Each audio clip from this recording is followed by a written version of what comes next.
Doesn't get any better than this, the most prestigious trophy in all of North American polo on the line today.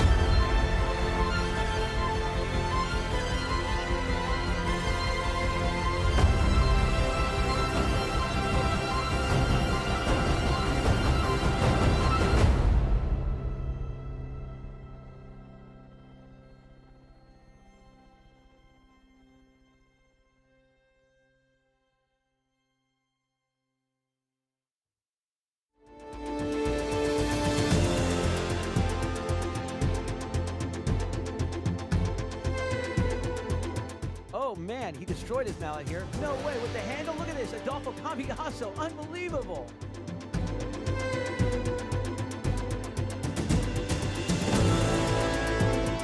La Dolfina, Tamera does it. Adolfo retains the title for the CV Whitney Cup.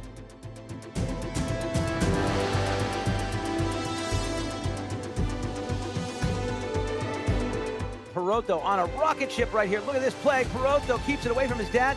Perotto, Cambiasso in the red zone. Perotto, Adolfo can't get to it.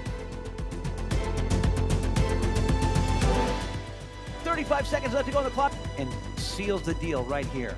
For the win of the 2025 USPA Gold Cup, second leg of the Gauntlet of Polo. It's done. It is over. Park Place takes the win. We're going to have a Cambiasso final. Perotto, Adolfo, U.S. Open final here on U.S. Polo ASSN Field number 1. Hello, everyone, and welcome to the USPA Polo Network. We are here for the finals of the 2025 U.S. Open Polo Championship. Today, we have La Dolfina Tamera taking on La Dolfina Catamount in the conclusion of the Gauntlet of Polo presented by TrueBar. I'm Toby Wayman, joined with me as always, Tommy Biddle. Here we go, Tommy. Toby, great to be here. Just want to say that, last year we saw Adolfo and Perotto go head-to-head in all 3 finals last year, and now they get to go head-to-head in the finals of the big daddy of them all, the U.S. Open. It all comes down to this, a rematch of last season's U.S. Open and a date with destiny for the Cambiasso family. From a boy playing alongside his father for his first U.S. Open win to a young man looking for back-to-back titles with his own team, Perotto's growth has been a marvel to watch.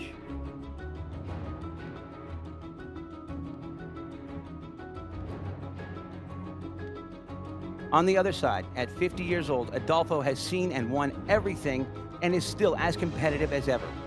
Back-to-back runners-up in the U.S. Open, the elder Cambiasso looks to break that streak today and take home this championship for the 10th time. One of the biggest young superstars of the sport versus one of the best of all time. Student versus teacher, son against father. The stakes could not be higher for the 108th U.S. Open Polo Championship.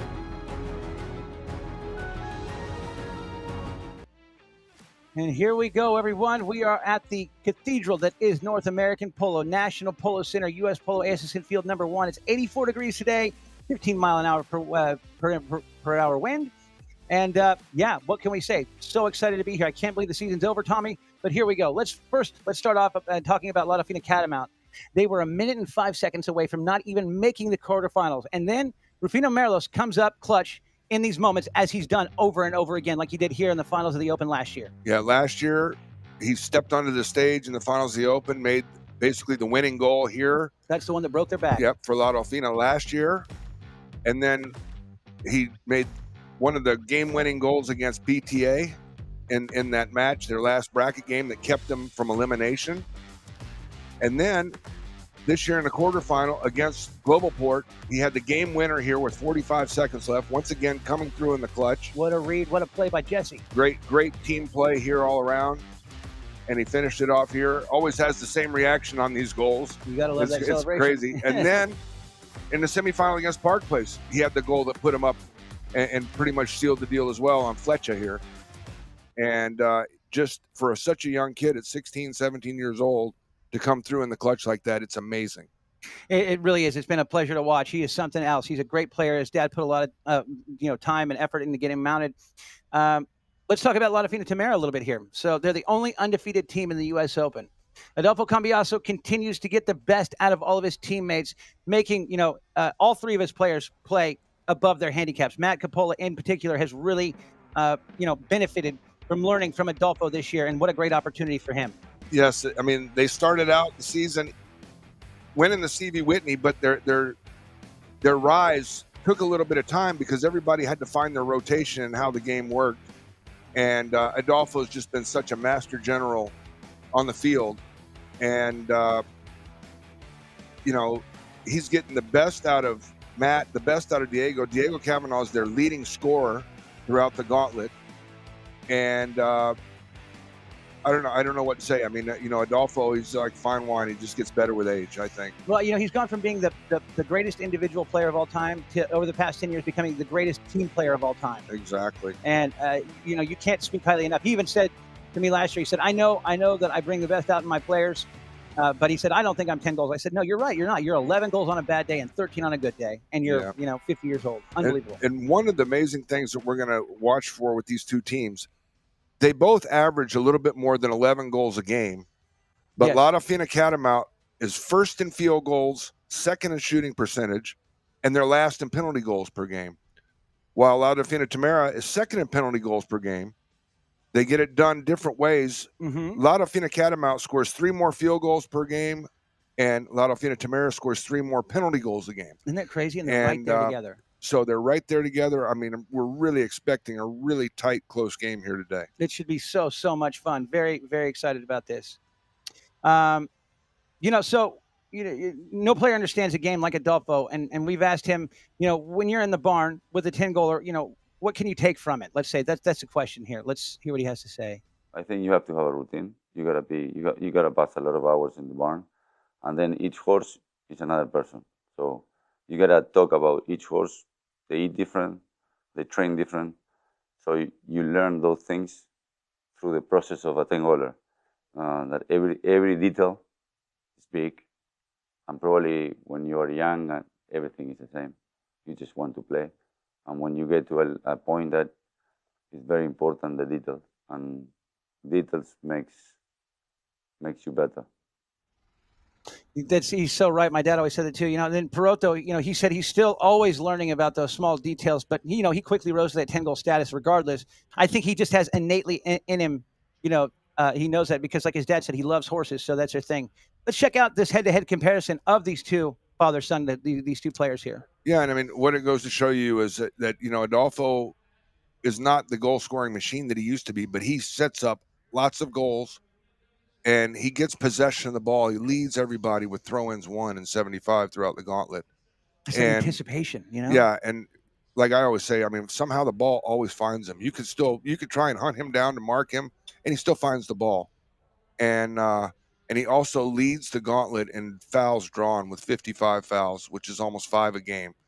Which is incredible in and of itself, and goes back to that anticipation, knowing the game so well. But also going back, Toby, and talking about that interview with Adolfo, he understands because he was where Perotto is now at one point in his career, where he was the youngest 10-goaler in the world, and he learned from the best at that time in basically my era with the Ernesto Trotzes, the Memo Gracitas, the Gonzalo Pierres, and especially Carlos Gracita. Yeah. And so he was like a sponge, and that's one thing I always tell to all young polo players coming up: be a sponge. You take everything from everybody, and you can learn something from every person. You can learn something from everybody and work it into your program. And that's what Adolfo has done. And that's why he's got basically the greatest organization right now in the world. And, that goes to show when we watched the semifinals, we had both these Dolfina teams playing in separate semifinals, but you saw the horses and how well they were peaking right at the right moment, where the other two teams weren't quite there with their horses. I mean, I don't know what it is, what they do, but it's all about the details and the fact that each, what I love what he says there is like my dad always said too. Each horse is an individual. Yes. They you feed them differently. They some need more exercise, some need less, some need more grain, less. But and Adolfo knows every single one of them. That's something that's so spectacular about him too, and the fact that not just today, because it's obviously his organization, but when he goes on the field, he knows every single other player on the field's horse and what they can do, their strengths and weaknesses. And it took me longer to explain that than it does for him to look out, survey the field, and know exactly what each horse can do. And that is a mark of a true master there. Yeah, his preparation is unlike any other in the It really sport is, today. yeah. And and it all comes back to, he loves the game. So he's like a Tom Brady in that sense, I feel like. He's just like, he loves the game so much. He made decisions years and years ago because he knew that he wanted to continue to play at this level, at this age. He said, I never worked out till I was 31 years old. Yeah. But he started to work out because he knew that that's what he needed for to longevity. take. Yes. Longevity. And he said, he used to smoke. He said, I quit smoking. He said it was the first month was a little rough. He said, but I knew if I kept on smoking, I wouldn't be able to play now. Yeah. So it's just incredible, the guy, and everything comes back to Polo. And he says, his wife doesn't like horses as much, but his kids love them. And so what they're going to do when they're done with this, they're going to go to Argentina and they're going to go look at the horses on the farm, which is really neat. And what's amazing with this organization, they have the two teams in the finals today, and each team is bringing about 55 to 60 horses to the field for this match today. So there's going to be around 120 horses here. Yeah.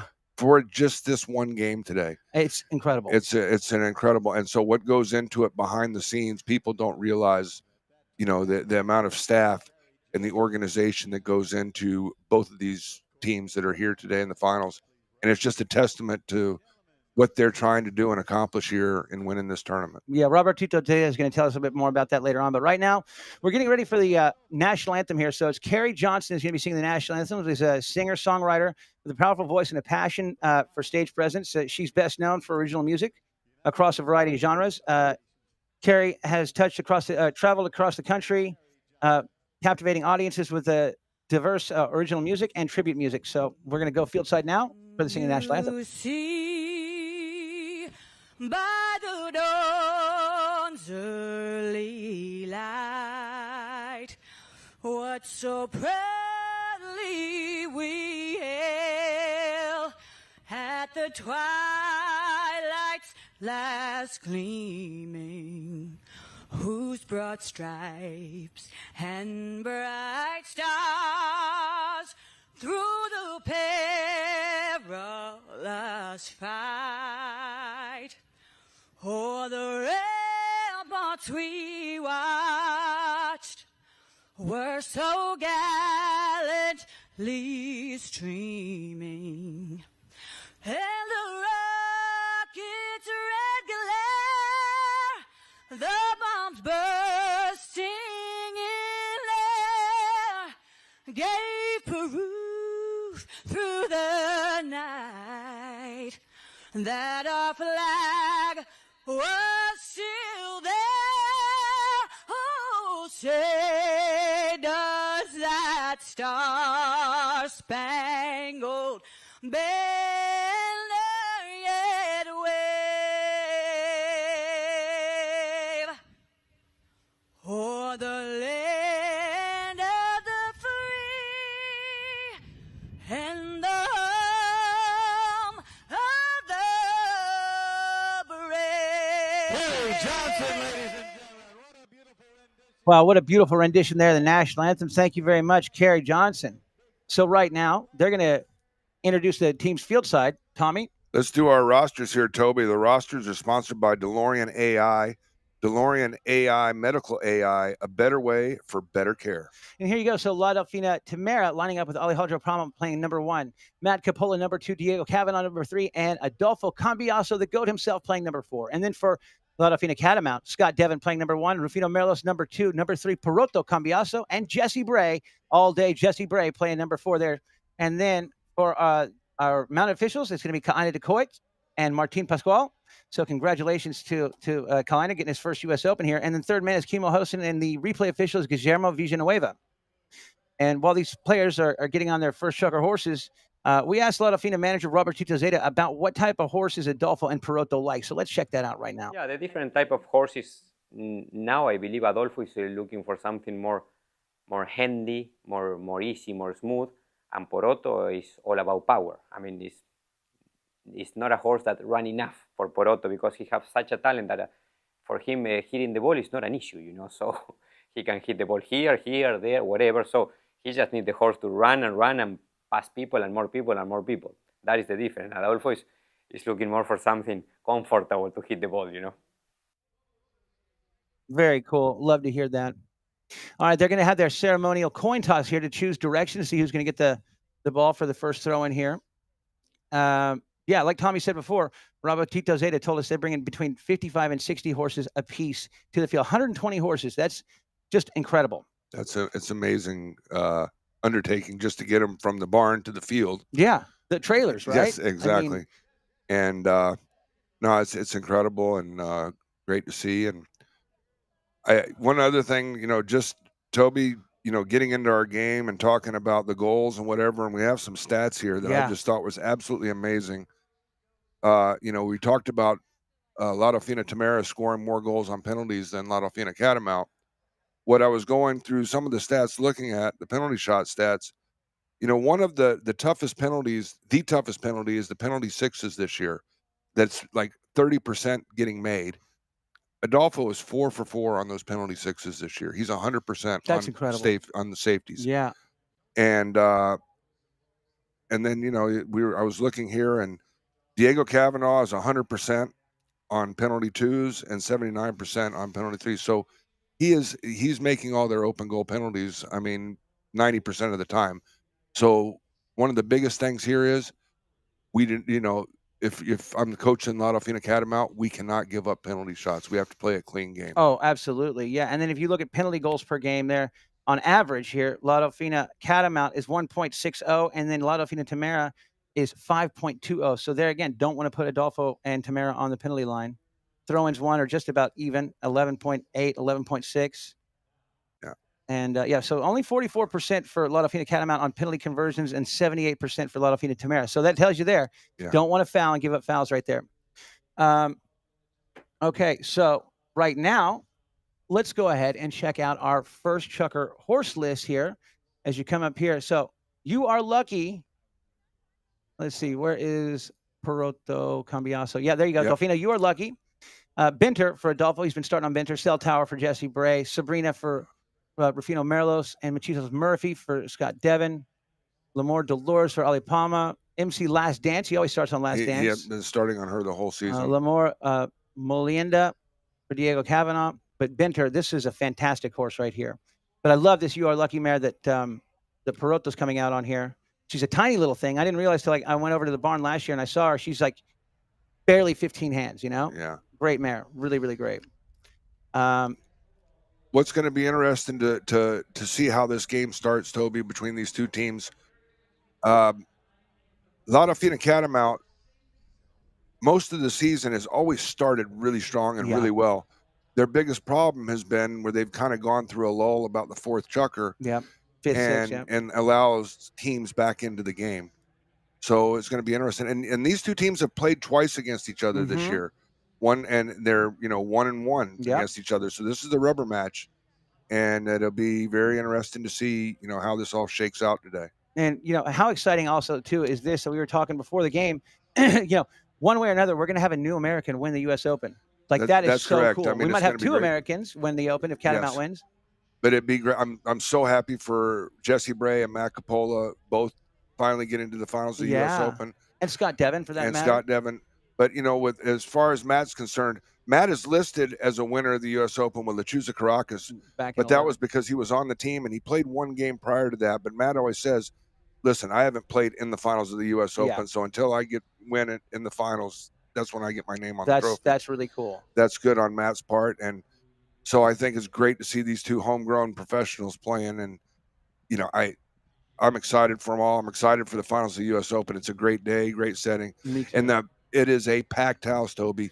Yeah. They were telling us they were like oversold in tickets by 800 or something. So it's crazy. Yeah, and the best day they've ever had on brunch on both sides of the field, for the pavilion and for the stadium side. One other thing, if you're having a watch party right now, we would love to put a picture of your watch party on the live stream here today. So send it, hashtag USPA Live is how you can get it to us on whatever platform you want, but send those in. Or if you've got Tommy's contact or mine, you can send it to either of us, and we'll get it to our producer that'll put it on. But we definitely want to see your watch party, and I'm especially speaking to you, Three Moles. I know you guys are tuned in. I want to see that pub. I know the people at Newbridge are watching too. Yep. There in Aiken. So, let us see you guys and get ready. Here we go. We're getting lined up and ready to rock and roll. This is the 45th U.S. Open that Tony Coppola, Matt's father, is calling the finals of the U.S. Open. Here we go. Ball's in play. Game's underway. First throw-in. Going to be one right here. Oh, well done. Rufy got in there, steals it away after taking Diego out. Rufy, Merlos reaching back, still working it down the field. Look at this little horse go. Sabrina right here gets past the man. Man, he drops the hammer. Look at this in the red zone. No way. Rufy Merlos, unbelievable goal right there. What a way to start the game off. What a horse. What a start for Dolfina Catamount. And like I said, they come out of the box ready to go. Swinging. That's a heck of a play right here. Look at that. Just blows the doors off of Adolfo right there. You don't see that happen very often. And then a great play by Jesse Bray to take him out and not allow him to get there to make a play. Really good job. Okay, back to the center we go. Let's see. All right, right now, let's keep an eye here on Adolfo on the offside. Yeah, well, let's see. Yeah, he'll get to it.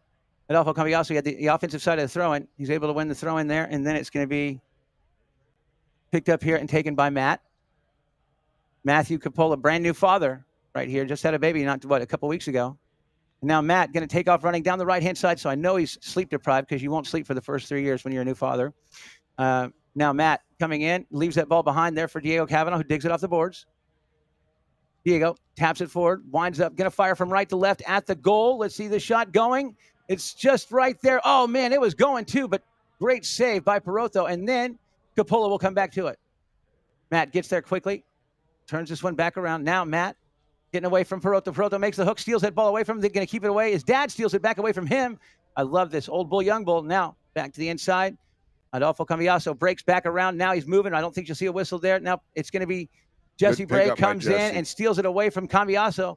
Jesse Bray fires it down, and Diego Cavanaugh comes in for the defense. Jesse going to keep pushing right here, but Diego's got the right away. He's going to go ahead and come to this one on the offside. He'll take it forward, steps on the boards. Now Adolfo goes back to the left right here. Gets away with it there. Going to dig this one off the boards. He's going to go ahead and hit it one time down the right. Right up there looking for Matt. And it's going to be a back shot. Great back shot from Scott Devin. Nice bump from Matt and from Jesse Bray. Bray keeps it alive right here. Bray, after rattling Matt's teeth on that one, he's able to get the ball picked up. He looks back to see where Perotto's at. He's going to hit him a little tail shot here. What a play. And now Perotto checks up. I love this mare that he's on. You are lucky. He's going to hit a little shovel pass over to the left where he's going to find Rufy. Merlos looking downfield for Bray and Devin. And Perotto's coming in behind. Let's see. Where's he at? Here we go. Leaves that one now for Jesse. Bray winds up and sends it along the ground towards the goal from left to right. Back up to Merlos. Merlos avoids the hook, gets a piece of it. Merlos in the red zone. What a goal. Oh, man, what a play. Rufy Merlos is firing on all cylinders here today. Great team goal there. Way to use everybody on the team there. It started with a great tail shot by Scott Devin down at the other end of the field. And one of the things to keep an eye on, Toby, throughout the Open, but prior to the U.S. Open, Perotto was scoring 63% of the goals. That's right. But as this Open has gone on, he's gotten more where he's used the team more, and he's only scoring low 40s. Yep. And everybody's getting involved, and it's really great to see. And it just goes to show him developing as a team captain. Now, here we go. Adolfo wins the throw-in. Oop. And now let's see, coming back around, it's going to be Perotto. Oh, he's on Sarah. Lack Sarah here, and we get our first. No, let's see. Coming Jesse Bray takes that ball, and we will get a whistle now. Our first whistle of the day. It's going to be a right-of-way infraction on Jesse there, and it'll be a penalty shot from the spot for Dolfina Tamera. But Perotto went and got on that Sarah mare that belongs to Lucas Criado Jr. Little back shot off the boards right here. Yeah, it's kind of an arena play. Came off the boards, and Jesse had to come around the line. Good call there. All right, here we go. Ball's back in. Here comes the pickup now by Diego Cavanaugh. Uses his chest and knock that ball down. Looking to put one on the board. Well, what do we got here? Might have gotten Diego coming from one side of the line to the other here with this flip shot from Adolfo. You see the line? See, he went over to the right, and then he comes back to the left, and it was met there, and so he had to cross the line to get to the ball. Good call. Good eye umpires. Now, if it's going back the gonna other be- way, It's going to be a spot hit here for Dolfina Catamount. are they going long? Yeah. So he's facing. I wonder why they didn't. Well, that's okay. Yeah, it's all right. I'm just putting it together in my head, thinking about. Yeah. Okay, Peroto on that wonderful, beautiful Sarah mare, Black Sarah, and now here comes Peroto Cambiaso on the ball. Hits a short pass here to Rufy to the left. They're playing off of Rufy a little bit here. Marilos comes back to it, checks up. He's got Adolfo coming in for the steal. Oh, what a play! steal. Adolfo Cambiaso looking to get his team on the board right now. He's able to pick the pocket of Rufy Marilos. That could get in a kid's head, especially when you've got Adolfo Cambiaso go in there and just steal it away like that. Now Adolfo pushes it back, forcing Jesse out of his way. Dolfito hits to the center, looking for Diego. Diego with the pickup. Diego in the red zone. Man, what a goal right there. Way to take full advantage of the broken play. Adolfo picks the pocket of Marilos, and ultimately we get our first goal of the day on the board for Tamera. What a steal by Adolfo Cambiaso, and then even a better pass to Diego Cavanaugh. I mean, pinpoint perfect for him. Yeah, and good finish here. And smart play by Peroto, not fouling and giving up a penalty one there. He knew that Diego was going to finish that one off pretty much. Back to the center once again. Now Dolfina Tamera with the offensive side of the throw-in. Adolfo stays to the outside. The throw-in's going to be won here by Bray. Jesse gets out of there with it. Jesse takes off with that ball. Jesse down the left. Now checks up, gets away from him. Coming in, it'll be Matt Capola here. Jesse turns, meets that ball. Adolfo, and then Adolfo wants a whistle. He doesn't find it, though. Bray continues the drive here. Bray, back shot from Capola. Now picked up here by Peroto Cambiaso on that wonderful Sarah Mare coming back around. Diego makes the near side back shot after taking the man. Adolfo rushing to pick up this right of way right here. Adolfo now gets there, hurries and gets there and then checks up. Now he's got 3 guys on him. They all take off. He pulls the old Top Gun move, then fires back down the field looking for Matt and for Palma. Palma comes in, picks up the ball, takes it to the goal, off to the left a little bit here. Near side neck shot from Palma to set up Matt Capola. What a play. Get there, Matt. Get there, Matt. Whoa. What a save by Jesse. Jesse Bray. That was going to go, and Bray hits that safety, but it's better than a guaranteed goal. So congratulate. Great shot there by Jesse Bray. Yeah, I mean, good team play there, but they had 3 people collapse on Adolfo. Adolfo found the open man, and they got it down. Alejandro made a great near side neck shot here. Yeah, a clutch play right here. Exactly. And then Matt took Peroto out of the play there and was able to come back to the ball, but Jesse just made a great Watch save this. here. This is spectacular play by Bray. Really well done. Fantastic. Now we'll have to see here. It's a penalty 6, and we'll see if Adolfo can continue with his 100% goal shooting here on the penalty 6s. Really great start to this final, though, Toby. I really am happy to see how this is going. Me too. This is a fun open game right now. Penalty 6 for Tamera. Adolfo, beautiful horse. Coming back around now. Cambiaso. Oh, that looks good. That's in. Look at this. What a shot. Adolfo ties it up. We got 2-2 score on the board. Que Jugador. What a goal by Cambiaso. He's been absolutely stellar with those penalty 6s. Boy, I tell you what, it's like, for the first few minutes, it was all Dolfina Catamount. And then when he saw that neck shot over to Rufy Marilos, he's like, I've had enough of this. Stole it away. And now look at this. We got a tie ball game on the board. Let's see who's going to win this throw. And keep an eye on Bray right here. Again, he's going to get out of there with that ball and takes off running. Jesse Bray winds up, keeps it to himself. Peroto was going up. He's on his 3rd horse here, the Chucker. Comes back behind Bray. Bray reaches back, keeps it there. Now coming in is going to be, well done, Diego Cavanaugh. And here comes Matt Capola to turn the ball. Matt turns it, gets away from the first defender. Now gets away from Peroto. Now takes off running right here. Rufy's playing back. Oh, Rufy's always back when Peroto and Jesse are going forward. Now, Matt keeps it to himself. Great drive. Oh, bad luck there, Matt. Back shot from Peroto. Picked up by Adolfo. Now, Scott Devin comes in to challenge. Adolfo makes a little hook. Takes it back to the inside. Here comes Jesse to light him up. But Adolfo knows what to do and where to go. Now slaps that ball forward. Downfield where he's going to find Palma by himself here. Hits it forward at the goal from distance. Nice outside shot, the 60. Alejandro. Going. What a goal by Palma. Look at that. They break the tie, take the lead, and make the score now 3-2. What a goal from outside the 60-yard line. And what a way to end the first Chucker of the U.S. Open final. Beautifully done. All right, we'll be back after this quick break here to continue with the final of the 2025 U.S. Open Polo Championship only on the USPF Polo Network.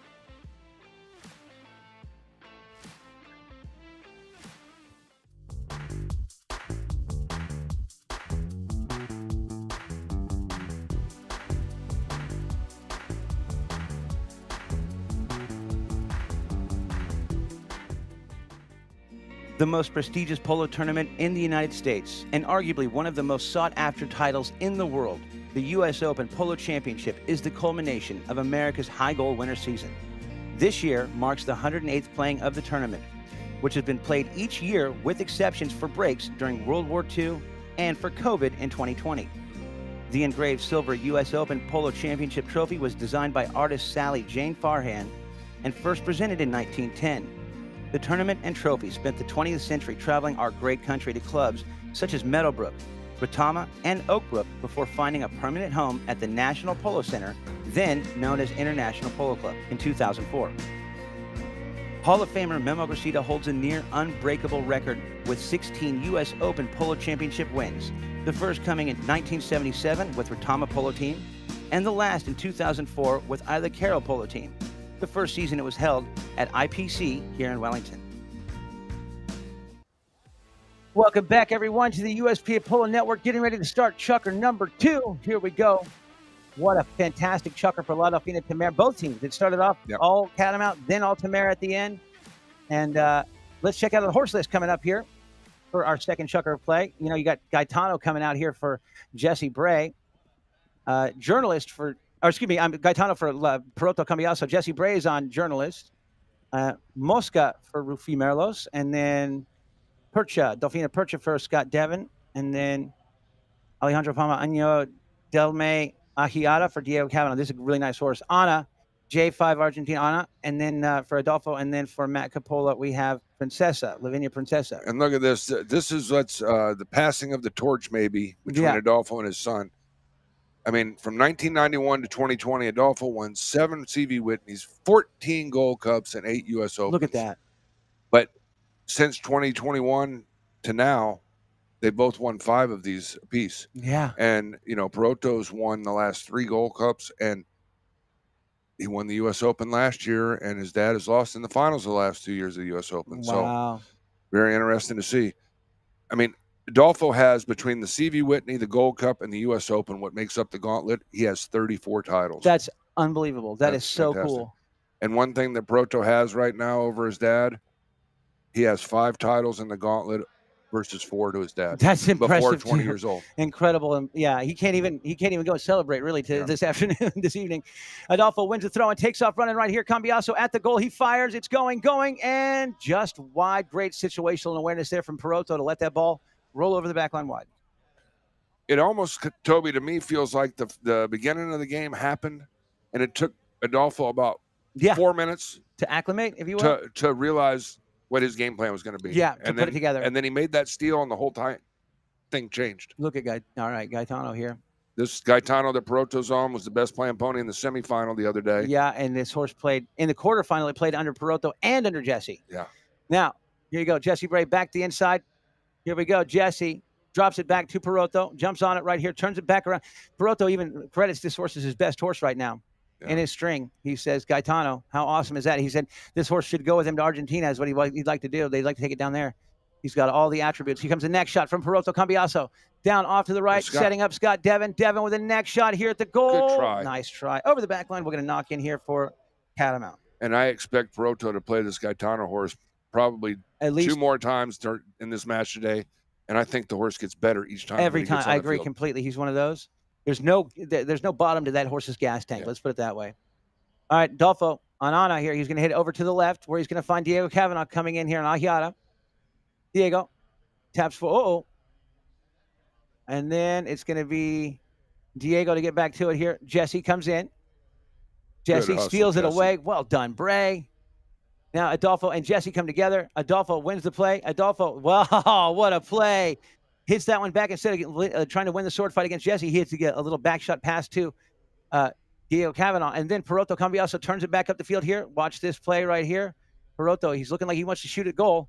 Runs back to the left. Perotto reaches back, keeps it away from his dad, and then back around here. Here's the shot. Here's the goal. Unbelievable stick work there from that young man. The guy is incredible. I mean, absolutely a stone-cold killer going to goal. I mean, just amazing stick work. He avoided a hook from his dad 4 times and then got a spot and made a hell of a next shot there. He must be the hardest guy in polo to hook, you know, because you just don't see very many people get a hook on him. no matter who they are. All right, back to the center once again. Throw in. Gonna be Peroto trying to time this one just right to win this throw, and he's going to come out the front. He's got this one under control. Takes it back around to the outside. Peroto Cambiaso now winds up and hits a neck shot back over to Bray. Bray's already breaking for the pass. Bray comes to it here as Palma comes in. Bray makes the hook. Well done. Bray turns it back up the field here. Adolfo comes in. Bray back to the inside. He's going to leave it now for Peroto, who's there, who winds up and hits it one time back to Roofy and to Scott Devin. Devin down in front. Devin in the red zone. Couldn't get there to make the shot, and it's going to be Diego with an open back shot. Back over here comes Roofy Marilos with an near side open back shot there to Peroto, who picks it up. Poro with the ball. His dad's keeping an eye on him. He goes back to the inside of Adolfo and then shoots a goal from there. Peroto Cambiaso. Oh, just wide. Just a little wide. Okay. Now our first knock of the day for Tamera. Really smart play, though, by Peroto there, too, blocking that ball and keeping possession of it on that back shot from Roofy Merlos. Very good, yeah. We got a picture from the Krugers. They're driving to a 6-goal game right now. They've got the iPad turned on. They're watching right now from their truck. Isn't that cool? Yeah. Yeah. Now, Adolfo with the next shot over to the left, looking forward. Kavanaugh. They're playing off of Diego right here. And now Peroto knows he's got to get up there to make a play on him because Kavanaugh's on a straight break right here. Oh, good job. Well done, Scott Devin. Palma can't connect. Next one on the ball. Let's see who's going to get there. Going to be Jesse Bray coming up with the play. Bray turns it back around. Palma comes in to try to challenge Bray. Gets away from both those Tamera players. Takes off now. Jesse Bray gets hit right here by Kavanaugh, who comes in and hits a tail shot. Back over, and now it's going to be Adolfo on the ball. Adolfo sends it forward right here at the goal. Look at this. Capola in the red zone. Matt in the ball. Well done. What a pass from Adolfo and goal from Matt Capola. Really, really nice play there. Great awareness by Diego Kavanaugh to hit that little tail shot to Adolfo, and then Adolfo met it, changed the direction of it, and knew he had Matt breaking free there. And Matt never checked. He was gone. Yeah. And with that goal, we now have all four Dolfina Tamera players on the scoreboard with a goal apiece. That's awesome. And that's in the first half of the second chucker, I should say. That's pretty cool. All right. 4-on-3 for the throw-in, but Adolfo times it just right. He wins the throw-in and takes off again. Look at this. Open, running, gunning style Polo. He's got the horse to get away from Bray. Adolfo pumping. Here he goes. One-time cut shot to the goal. Cambiaso. Oh, hit the goalpost. Oh, man, nice try. Hit the top of the goalpost and went wide. What a run. Spectacular. Perfect timing on the throw-in, too. Oh, like I said, the ball seems to find Adolfo. He doesn't find the ball. It just finds him. My dad always said, when you're in the zone, the ball finds you. And that's exactly what we see. So Adolfo's pretty much always in the zone. Peroto Cambiaso brings the ball back in. Peroto. Looking for somebody to hit to. He's looking left. It's probably going to go right. Here it comes. Yeah, to the right. He hits that ball. Right down here for Bray. Bray's got a bit of a step on his man. He's going to come back in. Diego. Oh, nice bump. Nice. Clean bump right there. What a nice play by Jesse Bray. Gets hooked. Oh, gets through the hook of Adolfo Cambiaso. Bray. This guy is really good with the ball. So strong, Jesse Bray. Reaches back. Still has control. Touching the man. He can tap it as much as he wants. And then got lucky there, Rufino. That could have been live play blocking on him a couple of times. He still got it now. Roofy winds up, cuts it forward here, gets away from a little bit. Matt Capola. Oh, nasty bounce. Adolfo couldn't get there either. And Peroto's on. He turns the ball all the way back around. Poro to the inside. Keeps Matt. And 1 meeting 2. Yep. Going to get a penalty 2 out of this play here. So Matt got a little overzealous there. And Adolfo saying, Matt, why would you go to that play? I think he was actually talking to him, telling him, why didn't he talk to Alejandro the play before, because Alejandro ended up riding over the ball and messed up everybody. Yeah, that's true. Yeah. When Roofy hit that ball, that kind of he should have just told him to clear out, leave it, because he was having to wait on the ball where Matt was running down the line. Right, yeah. And penalty 2 for Catamount. But I really like the pace up and down the field. It's a really nice game so far, Toby. It really is. I agree, Tommy. Here we go. Okay.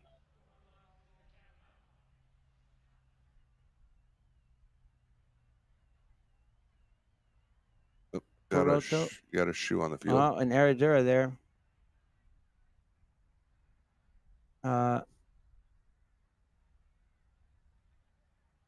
Here comes the shot down the middle, and Peroto sends it on through. And we've got a tie ball game. Once again, 4 goals apiece on the board. This is what we love to see. It's tit for tat on the scoreboard right now. Really love this polo. Roberto Cambiaso, second goal of the game. Back to the center for another throw in here. Okay. Be interesting to see if they finish it off. Like a lot of these games get done when they score a goal to end the chucker. Yeah, exactly. Adolfo wins another throw in right here. That's 5 for them. Takes off down the left-hand side. Adolfo holds the ball here. He's got Scott. He's going to hit one time at the goal. Look at this shot. This one's going. Adolfo, look at that. What a shot. And in the chucker on the highest note possible. Just like you were talking about. Unbelievable. Adolfo Cambiaso from the boards. He drains this from 92.5 yards out with angle. What a great shot by Adolfo. Look at that. All right, that's going to end the chucker. Dolfina Tamera up by 1, 5-4 the score. We'll be back after this quick break here to start the last chucker of the first half, the U.S. Open final, only on the USP Polo Network. Always in Valiente, we were used to of having 2 teams because in the beginning was Bob and Rob playing with 2 teams, but this is, of course, a unique season with last year and this year to having both teams in the final of the U.S. Open. But pretty much here we have about 45 grooms, a couple of pilots, then Agustin Nero, myself, Tatu Gomez Romero, and of course all the players, but also all the trainers, the physios, 60 plus people working together. Bueno, I think I really enjoy the result because I think that is a great prize for the group. You know, for example, I think it was a fantastic award like Adolfo winning the best string of the horses, because it's a really something for the group. You know, it's not, of course, they are Adolfo's horses, but that's a great prize for the whole group of people that works. So, but for me, when the horses get prizes, is the ones that I enjoy the most. Of course, we are already talking about next year. We pretty much have a sense who's going to play with who.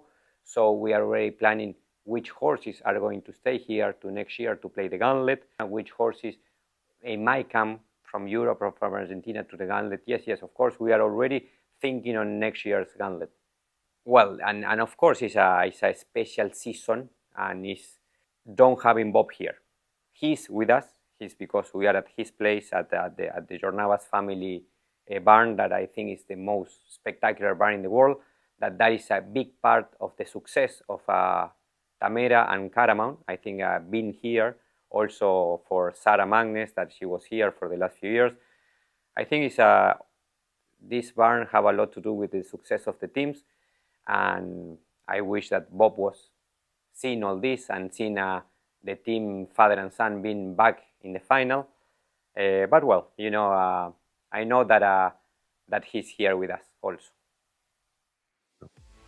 All right, welcome back, everyone, to the USP Polo Network. Getting ready to start chucker number 3 here, and it looks like we're about to have a throw-in to start this one off. But I was looking through our comments here. Bill Devane tuning in with Deb, and they've got their Jesse Bray shirts on. That's pretty cool. Thanks, Bill. Appreciate you tuning in today. We've got people tuning in from Zambia, all over the place, and I know also that Pepe Santa Marina, good friend of the family, friend of the show, is tuning in, watching from Argentina, from BA right now. And then also, Kaina DeCoit asked me to send a special shout out to his mom and dad, Herman and Lisa. So here we go. And Tom Sykes is tuning in too.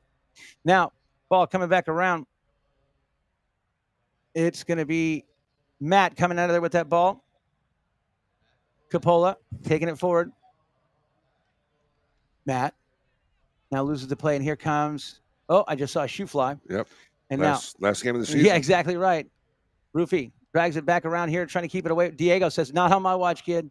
Comes in, and now here comes Matt trying to get away from Perotto. Perotto breaks up the play, and Jesse's on it, and we get a whistle. Going to get a right-of-way violation, I think, on Dolfina Tamera there, and get a penalty shot from the spot for Dolfina Catamount.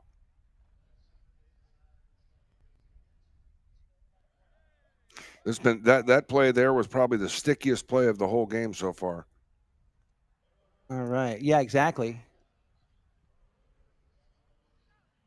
All right, here we go. Perotto Cambiaso, penalty 5. Brings it into play, hits it down over to the left, and it's going to be picked up here by Diego with a tail shot back around. Well done, Scott. Come on, Fletcher. Now, here we go. Yeah, this is a great mare of his. Peroto Cambiaso on the ball. Poro goes ahead and accelerates away from Matt. Oh, Adolfo makes the hook. That's the first hook we've seen him get made on Peroto in a long time. Poro now, got away from him. Well done. Matt Capola picks it up, takes it forward right here, and Jesse's back on it with an open back shot. Doesn't connect as well as he'd like, but it's good enough to get it over there too. Rufy Merlos. Rufy takes it forward here as go. That was uneven right Yeah, off there that was a on nice Alejandro. try by Alejandro. It was a good idea, but just a little mistimed it there. Yep. This is a great thing. Somebody hooking Peroto. They should get a good picture of that. Right? Yeah. Looks like we are going to have a penalty too for La Dolfina Catamount here. Yep. Uneven right off. You can see here, Alejandro was trying to go to him, and he just kind of got across in front there. So. Okay. So the NRG podcast reached out to us too, saying hello. They're saying, can't wait for this game. So this is for a while ago. We've got a bunch of comments coming in that like 81, I see a new one, 82. They're just coming in, bam, bam, bam. So really love hearing from everybody out there. Thanks for tuning in. Here comes this penalty number 2, the second 2 of the day here for Catamount. And what we could see the horses that everybody started on this. Horse not helping him at all right here. Peroto Cambiaso, doesn't matter. He drains it. Let's see. Nice goal. We know that Rufy's on Fletcher right now. Yeah. Sorry. Go back to the horses for you right now. So chucker number 3, Margaret for Machitos Margaret for Scott Devon. Glacier, Dolfina Glacier for Peroto. Fax Pacifica for Bray. And then Fletcher. One, and Adolfo's on Corolla. Yeah. Okay. Now, coming back right now, let's see. It's going to be Peroto winning this play right here. Takes off running towards that goal. He's going to go ahead, check down, and cut one time at the goal. Look at this. Oh, he overcut it. Wow. All tied up, too. I love how Adolfo, when he doesn't win the throw in and somebody else does, he looks back at everybody else. Yeah, He's like, what are you guys doing? Good call, Tommy. All right, let's see. Mestiza, Aqua Dance for Diego Cavanaugh, Dolfina Corolla, and then Oro Milagrosa for Matt Capola. Now here comes Diego, gets away right here, takes off running, continues his drive. Jesse is so good at making those hooks and then picking up the ball. He picks up the ball, now takes it back around. Now Bray going to go ahead and keep it going right here. He's going to get away from Adolfo. No, hits it back, and now Peroto's on the ball. Poro from distance, going to shoot right there along the ground. Nice Look shot. at this ground ball with eyes, and he drains it. What a goal. La Dolfina Catamount back in the lead, 6-5 the score. What a game. What a great play. Jesse Bray, they ended up getting kind of lucky. That shot that he hit was in all essence a great drop back pass. Yeah. Coming off of Adolfo's horse there. And really good goal shot from Peroto. Just fantastic. All right, watch Adolfo on this throw in here. He's got the offensive side. He's so good at winning these throw-ins right here. Let's see if he's going to get it. There he goes. Goes right to him. He picks up that ball. Now reaches back behind. He's going to go ahead, wind up, fire forward right here, looking for Ali Palma and for Diego Cavanaugh. Diego with the Peroto on his hip. Can't keep it alive. Here comes Palma. Palma shoots and drains it again. His second goal of the game. Well done, Ali Palma being the next guy. And nobody else was even close to him. Well, and he kind of got rid of his man out of the throw-in and ended up being in a good spot there. Fantastic Good play by Diego Cavanaugh to win the ride-off against Peroto there. Yeah, not easy to do. Yeah. But I love the finish by Ali Palma here. That was fantastic. What a goal. Okay. Here we go. Ball back into play. And it's going to be Scott Devon to win this throw and takes off with a good-looking black horse he's on right here. Adolfo comes in, picks up the ball, turns it back around to the inside. Nice turn. And then fires away to Diego Cavanaugh, who's already running. Diego comes up here. Who's going to come to Diego? Let's see. Nobody's on him just yet. Now Diego hits it one time back to the center. They're looking for anybody but Peroto. Peroto picks up the ball. Look at how far away from his horse he's tapping that ball way up in front and outside. Gives him all kinds of options to go wherever he wants with that ball. Peroto holds, then breaks to the right. Drops it back right here to Rufy. Palma comes in to challenge Rufy. Rufy makes the hook and leaves the ball for Peroto again. Poro with that ball. Goes back to the inside right here. Peroto. He's got Bray right there. He'll leave it for Jesse. Jesse going to hit one time right here. Yes, he does. He winds up. He sends the ball at the goal. Now, Sweeping back in there, Peroto, and it's going to be Good nice stop pickup by Adolfo. Adolfo Cambiaso. And again, Diego Cavanaugh going up to be a target for Adolfo. Adolfo Cambiaso keeps it to himself. He hits his ball down the right-hand side. Adolfo, 50 years old right now. Horse jumps the white line. Adolfo sweeping back from right to left. The funnel effect comes into play as he works his way back to the goal. He gets away from him a little bit there. He's got it back under. Now, he takes it to the right. Next shot at the goal. Just a little bit off and over the back line for another knock in here for Catamount. Good play up and down the field there. And what a great defensive play that Adolfo did, making turning that ball around up in the mouth of the goal there. And we're going to have a horse change timeout here. All right. All may change. Okay. Tom Goodspeed's tuning in with us too. Thanks, Tom. Happy belated birthday to Tom. His birthday was last week. That's right.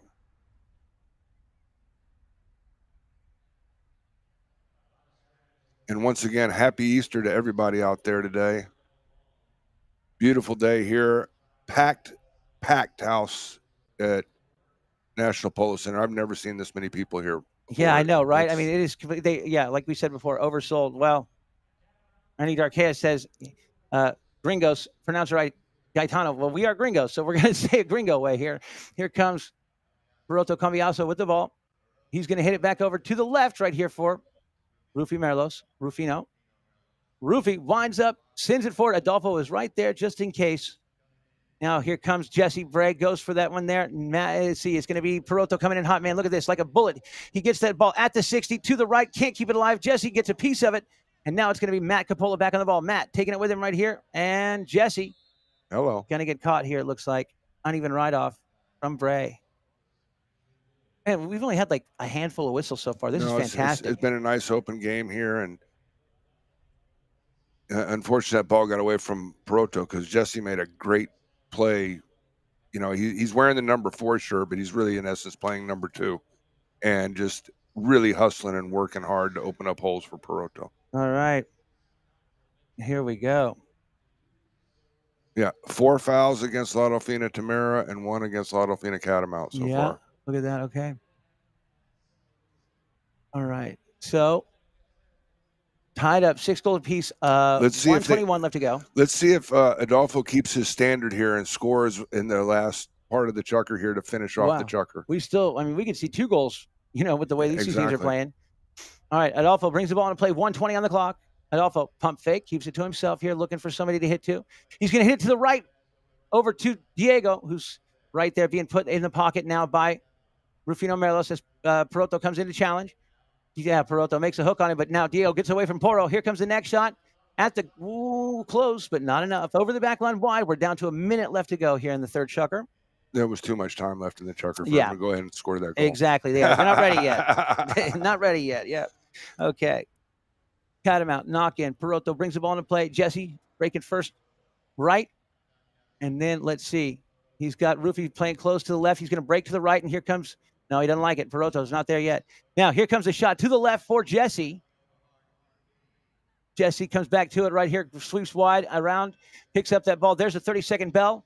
And let's see if one team or the other can break the tie here before the end of the first half. Poro with that ball, taps it forward. At midfield, decides to run with it here to try to get away from his dad, but Adolfo's got the leg on him. He wins the ride-off, gets to the ball, open back shot.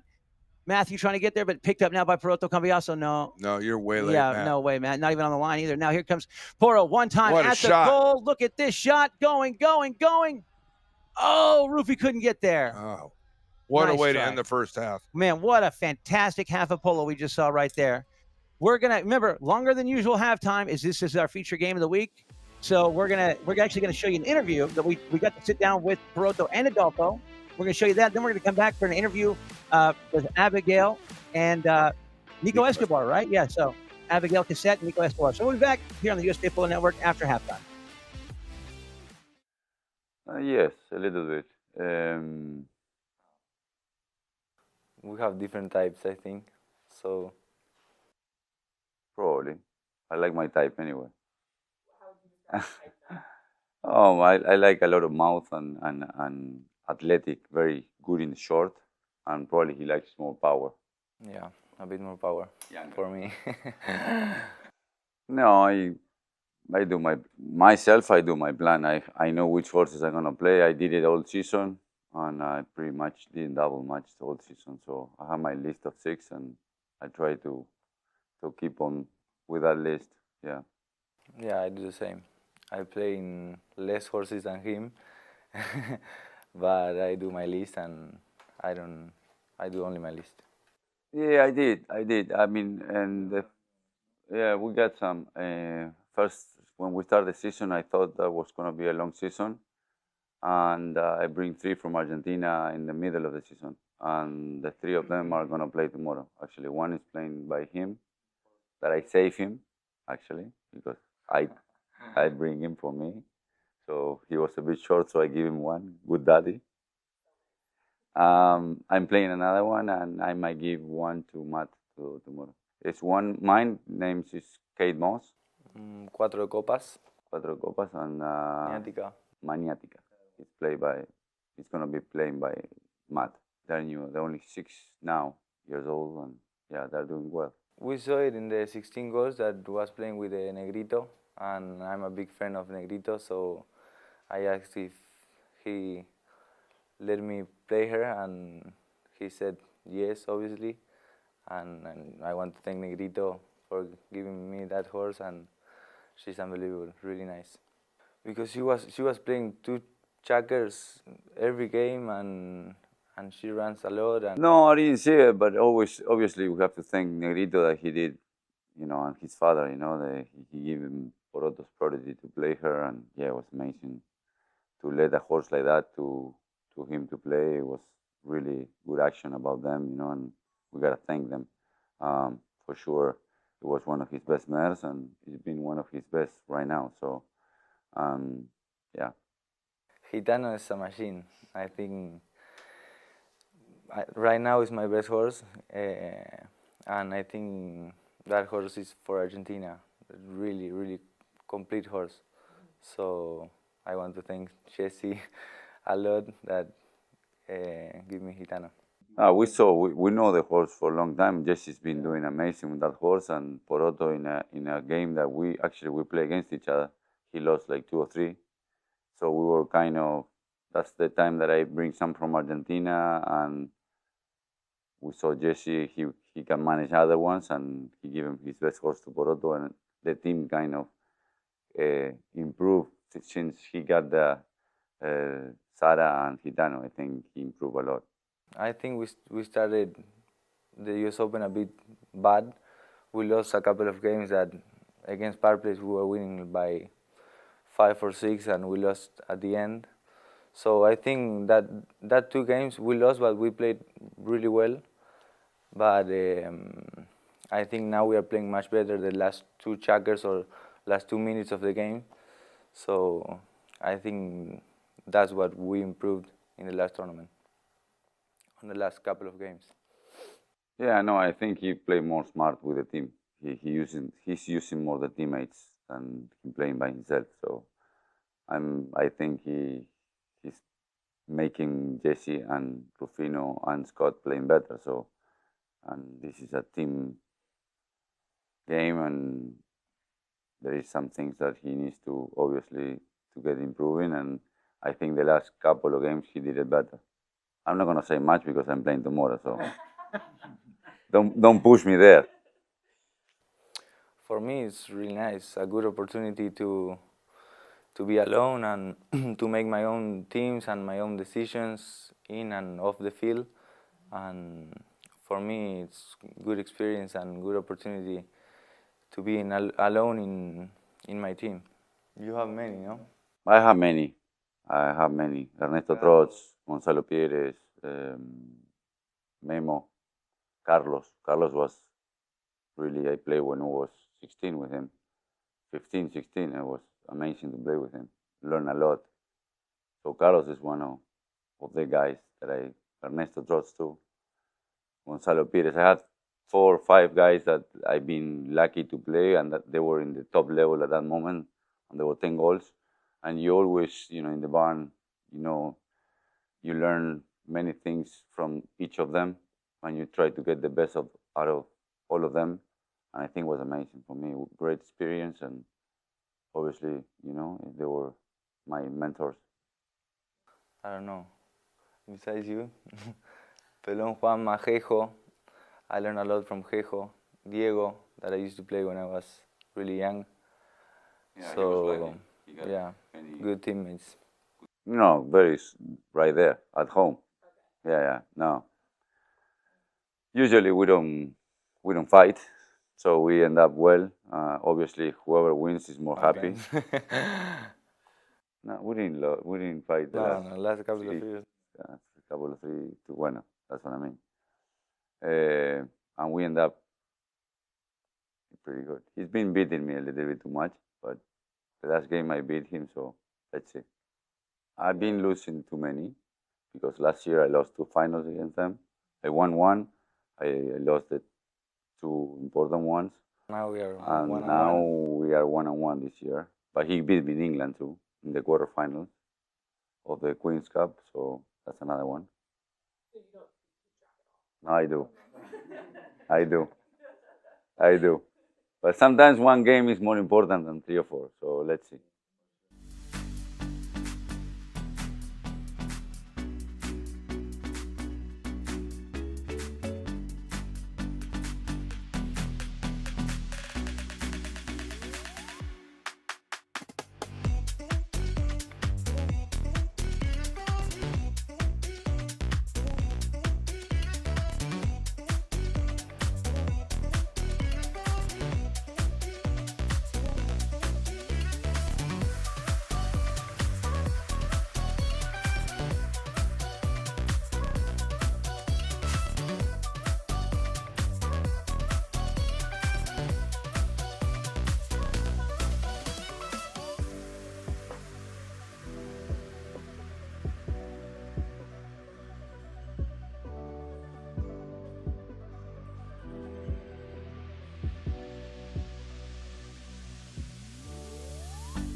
All right, welcome back, everyone, to the USPA Polo Network. We're getting ready for our halftime interview here with Abigail Cassette and Nico Escobar. So right now, we'd like to throw it down to Abigail. Take it away, Abigail, and let's see what Nico has to say. Thanks, guys. Abigail Cassette here with Nico Escobar. Nico, your thoughts on the first half so far? Really close, tight match. How do you see it from there? Yeah, I think it was a really great first half. There were not many fouls. I think you can count on your hand how many fouls there were. And the pole has been really open and exciting, and I think we're in for a treat for the second half. Yeah, I think both of them are so hungry, Poroto and Adolfo, no? Oh, yeah, it's great to see them go back and forth. Cambiaso keeps on shooting from far out, and Poroto's doing his thing, and it's great to watch. You were able to play alongside Barto Castagnola on Team Global Port in the U.S. Open. What was that experience like for you? How did you grow and learn from that, and did you enjoy it? Oh, I really enjoyed it. It was a great experience to play with Barto Castagnola. I mean, I think he's one of the best players in the world, top 3 for sure. Yeah. And to learn from him and to play alongside Beltran and Mikey Romero as well, they're great teammates, and I had a blast. Can we see that maybe in your future again? Are you not allowed to say? I hope so. We hope so too. And then, you've played on Field 1 in a final before, the crowd, the energy. What is that like for these guys out here and you yourself from your own experience? Oh, it's the best. Nothing compares to it. Being out here on Field 1 in front of everyone, you get to enjoy it, and you get to block everything out, but then after the game's over, and if you win, that's where you really enjoy it. Have you ever gone for a swim in the pool? I have not yet. I will in the future, though, that's for sure. Hopefully next year. Hopefully. And then as far as the competition this year in the gauntlet, how do you see it in comparison to last year's competition? I think was a tremendous growth in the sport. I think polo is going through a great moment right now, especially with the new live blocking rule. Yeah.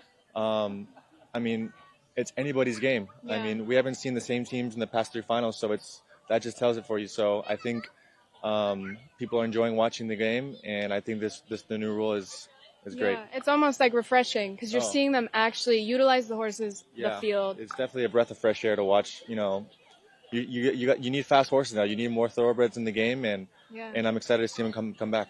Awesome. Well, thank you so much, Nico. Enjoy the rest of the game. Hopefully we'll see you back out there maybe next year. Next year. Back to you guys in the studio. Thanks, Abigail. All right, Tommy Biddle, let's break down these first half stats. Been a really great first half, Toby. Look at that. Look at the shootings on par with one another. I mean, 100% on penalty shots for both teams. Very even game, and I love 6 total fouls the whole first half. That is really spectacular. Nice. Yeah. We always talk about the very razor-thin line between a high goal play and a foul. Well, you got to have the players and the horses be able to make those high goal plays, but you got to have the umpires that are good enough to allow those plays to happen. So hats off to our umpires today. They're doing a fantastic job. No, it's been a really fantastic game so far. All right, we're going to go back to a commercial break until we get back for the second half. So stay with us here on the USA Polo Network. Every year, your workforce faces growing health risks. Chronic conditions go undetected. Costs rise. Productivity falls. But what if you could change that? Meet DeLorean AI's medical AI. With predictive health intelligence, designed to evolve care of chronic diseases from reactive to proactive. DeLorean AI can enhance any existing benefits program by proactively identifying high-risk scenarios, predicting health transitions, and guiding employees toward tailored interventions. Leveraging insights from 54 million patient journeys and over 1 billion claims. DeLorean AI anticipates and mitigates health risks, reducing hospitalizations and improving outcomes. Predict, prevent, protect. The power to manage health risks before they manage you.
All in line and ready for the start. There is a moment in every horse race when expectation spins into realization. Oh, and they go to a terrific dive.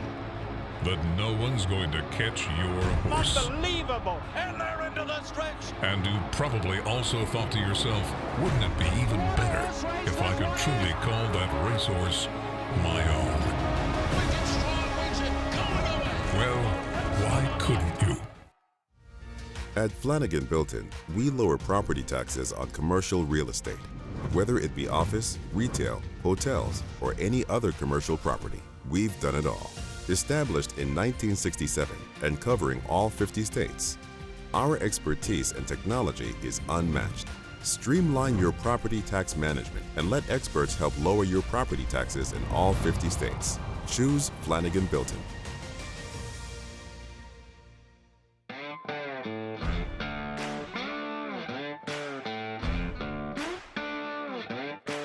We got into Wellington, Florida market because of the number of horses were there. So we decided that we should also sell the hay there. And we met some of the polo people there, and we've become very friendly with the polo community because they require such a great quality hay, and which is what we want to provide.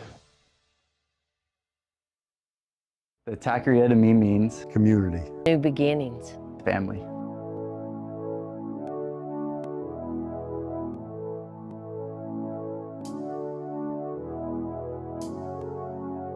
We are in our 50th year, thanks to our great customers, and also thanks to my son, my nephew, my niece, my ex-wife for carrying on the business for hopefully another 50 more years.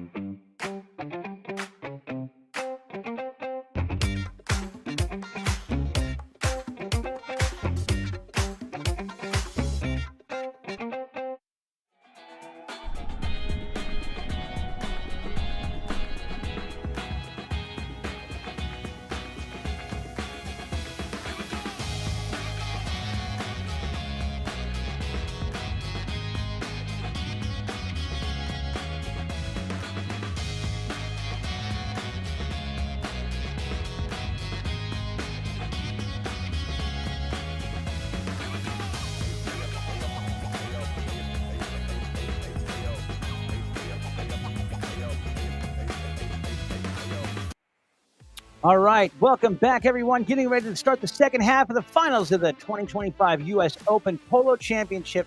My goodness, I can't believe it. It is just flying by right here. What a game. 6 total fouls in that first half. You got to love that. Let's check out our horse list here while we can. Let's see. This is a Puerto de Copa. This is a new one from Perotto Cambiaso. We heard about him talk at the interview at halftime. Arlington, that's the horse that Tommy Pinello was playing last year in the finals of the Open. What's amazing here, Toby, with that horse list, 7 out of the 8 horses are La Dolfina horses that are playing. It's incredible. Yeah. Look at this. Oh, Adolfo. Yeah, look at that. Jesse's like, look, it's over there. Yeah. What are you doing, Adolfo? Yeah, I like that, Jesse. Good job. Now Adolfo gets away from him with this knock in here. Now, here comes.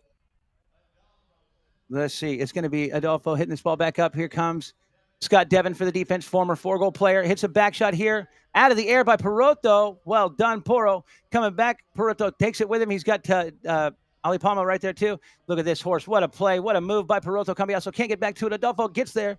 Turns the ball back around. Adolfo. Holding the ball. Now goes ahead and accelerates away from Perotto right here. He's going to get one shot at the goal. He sends it to the goal right here. Look at this. No way. Goal. Adolfo Cambiaso.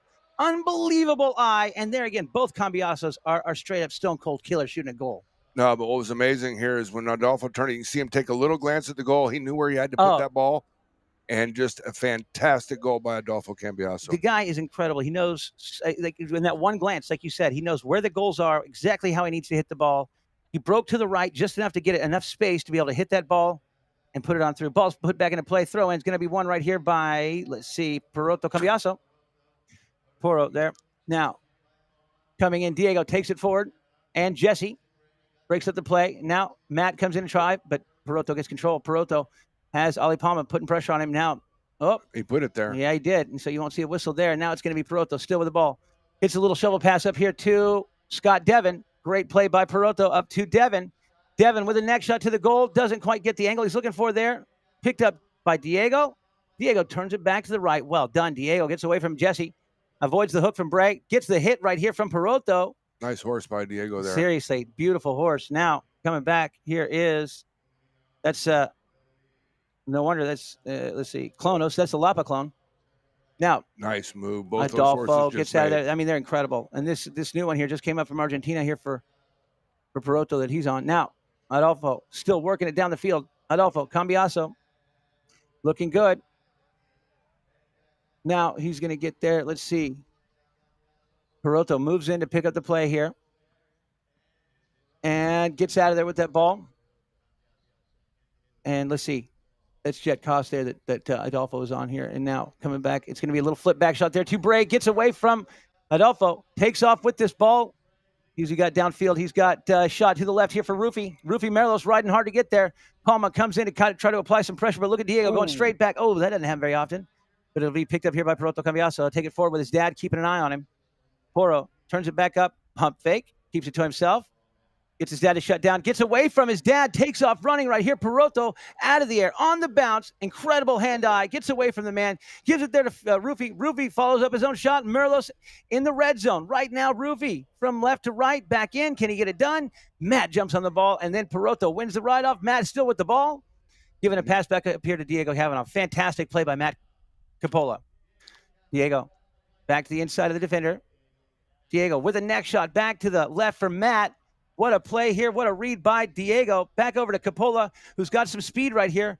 He checks up right now. Back to the inside of Scott. Oh, it got away from, and Diego got back to it. Great play by Diego. Oh, kind of braked Perotto with the horse's head there, but Perotto didn't seem to mind. It's going to be Jesse Bray with the ball again right here. Keeps it just away from Matt. Matt looking to light him up on a bump. He's able to do so, but Jesse gets away from him. Bray at midfield, working it past midfield. Matt coming in to keep some pressure on him. He checks up right here, looking for a pass.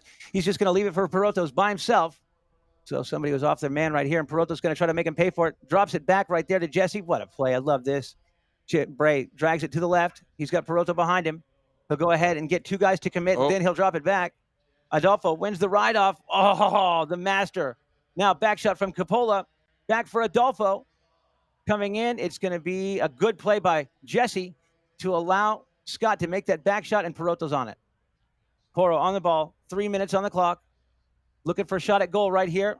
Now, Diego comes in to light him up. Adolfo's right there. There's two guys. They've got, 17 goals on Perotto right now. Here comes the shot at the goal.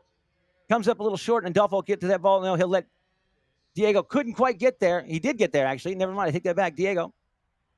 Now, Diego goes ahead and fires back down the field. They're looking for Palma and for Matt Capola. Oh, it hit a horse. It sure did. Where is the ball? There it is. Now, Bray has the ball. Going to be challenged. Bray flips it back over to Perotto. Great play, Perotto. Man, just horse looks fresh. Nice shot. Sends it back up there for Rufy. Terrible luck. Hits the horse. Now, Rufy trying to get back to it. Horse is a little tired. Horses, yeah. They've gone 5 minutes here. The clutch is slipping, but Perotto still got gas in the chamber. So does Adolfo. Adolfo keeps it away from his son. Now takes off running right here. Adolfo Cambiaso keeps that one moving down the field.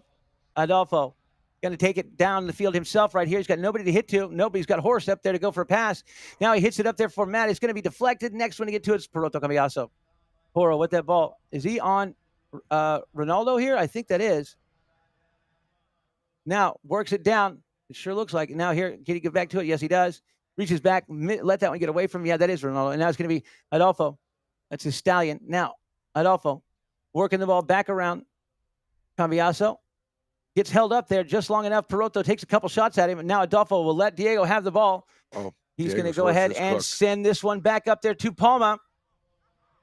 Palma looking for goal number 3 of the game. Look at this shot from Palma. Open back shot. What a back he shot. He drains it. Oh, what a goal. Shot. Palma. Unbelievable goal. Breaks a tie. Actually, I take that back. Puts his team up by 2. 8-6 now the score. What a fabulous play by Alejandro Palma. His 3rd goal of the match today. They've all been spectacular. And this one was fantastic, though. An open back shot and had the spin on it to come inside the post.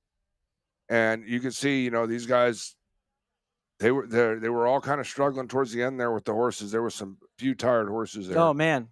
But Palma, I tell you what, he is having so much fun. You can tell. I mean, the guy's just playing fantastic. Now it's going to be Dolfina to win this throw-in. And now here comes Rufy Merlos with an open back shot to Perotto. Knocked out of the air by Matt. What a read by Capola. Matt, can he finish this play off and make it count here? No, he got hooked by Perotto. Jesse's on the ball. Gets back to it right here. Bray jumps back the other way. He's got Rufy going up to be a target for him here. He's going to hit it to the left. Tried to get it over there to Perotto. Perotto checked just for a second there. Now coming in is going to be Diego with a back shot. We're going to get an uneven ride off and there. That'll end the chucker. Yeah. What a chucker. Wow. Spectacular polo we're seeing here, Tommy Biddle. I tell you what. Really a good chucker. Not any whistles up and down the field. We'll be back after this quick break here to start the fabulous 5th chucker on the USPA Polo Network.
Experience the thrill of ultimate luxury at sea.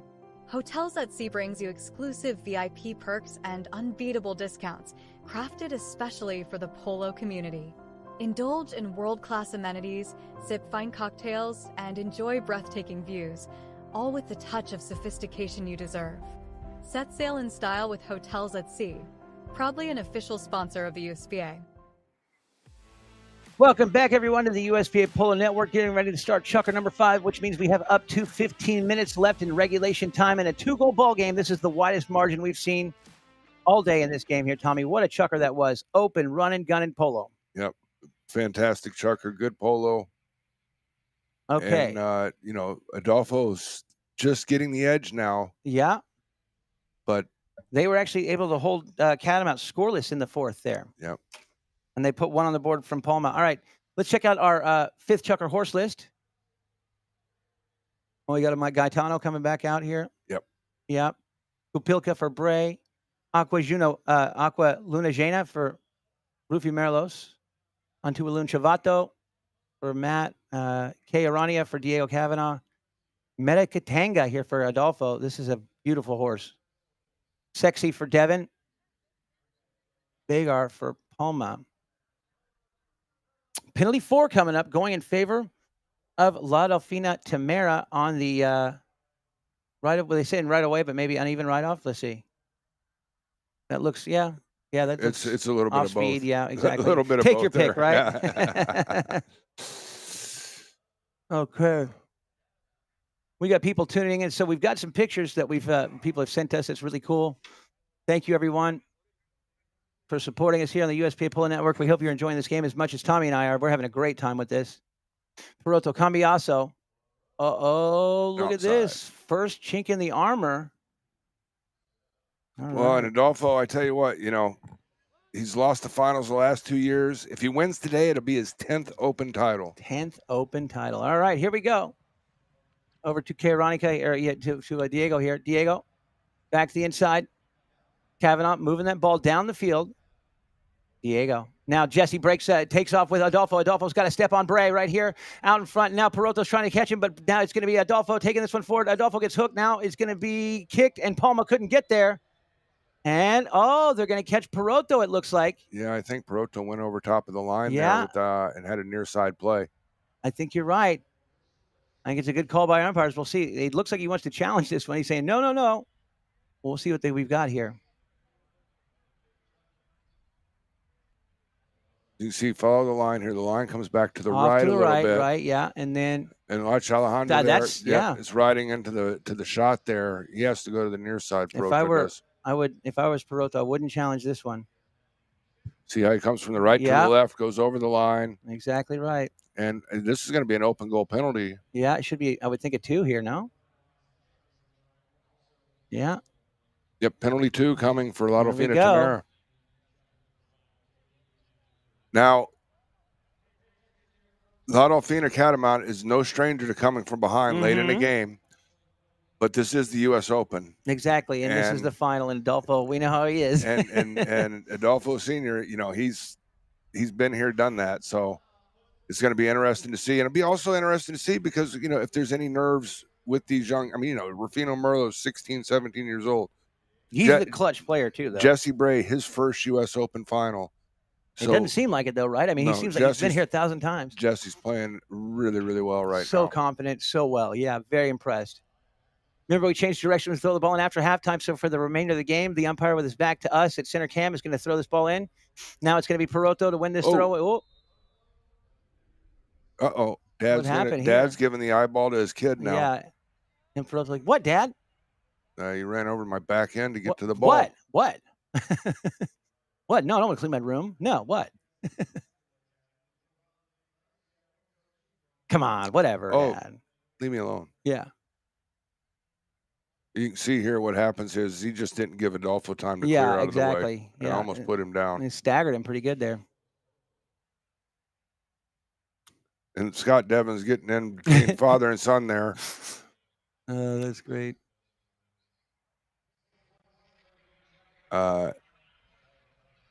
So they're discussing the umpires are discussing what to do here, and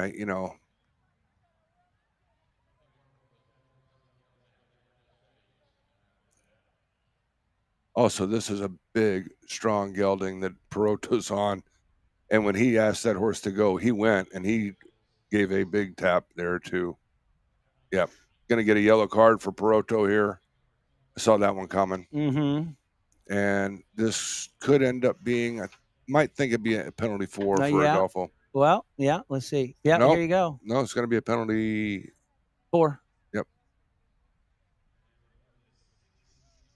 Okay, they must have added that in later. There it is. What it is. All right, yellow going against Peroto Cambiaso. Dangerous riding. Penalty 4 coming up. In the 5th. Abu Bakar says, really enjoying watching the game at home with my lovely wife here in Kaduna, Nigeria. Well, thank you, Abu Bakar. Appreciate you tuning in, buddy, as always. That's kind of a tough luck play on Peroto there because he saw Yeah. the ball jump out there and he went to go, but you have to give that guy who's in front of you time to clear. You can't just run over his back end. Exactly. Even though, yeah, he might have seen a bit of tunnel vision there on that one, just see it pop out. I get it. Here we go. Shot from, Adolfo. Let that one get away from him. So I think it even caught Matt Capola by surprise. You're right. He was like, whoa. Hey. All right, knock in for Catamount. Here we go. Peroto Cambiaso brings the ball into play. Poro, loving this horse. Off to the right. He's going to find Rufi Merlos. Rufi now takes off with it, trying to get away from Adolfo. He's able to do so. And then gets it moving down the field. Here comes the next shot. Is he going to go for it now? No, he's going to. Wow, what a bump from Matt. Well done, Matt. Way to light him up. And then he's got this ball. Oh, Adolfo puts it over the boards. It's going to be a possession play, though, for the Dolfina Catamount, though. Yeah, I think so, because it They'll did pull come it- off of Adolfo's mallet. Yep, they're going to pull it back out to the 60. He's got to hit it one time. He's got to hit it one time or at least 30 yards. Yeah, that's right. Cannot tap So- the ball, though, is essentially what Exactly. Tommy's saying there, yeah. Okay, cool.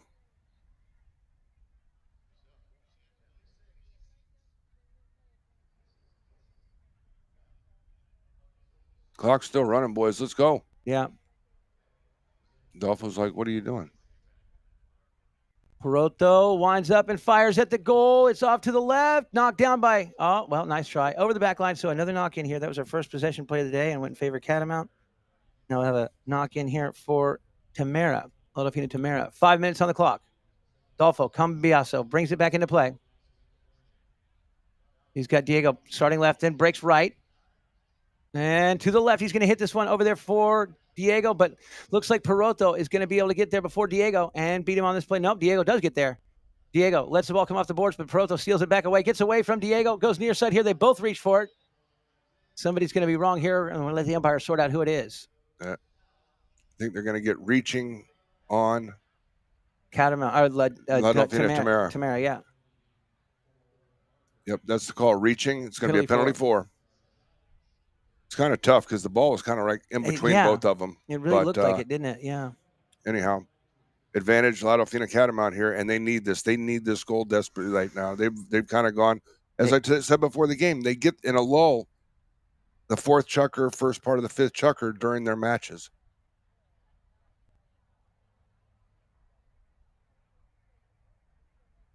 Okay. Dolfo's having some words. Yeah. Peroto's like, go line up, Dad.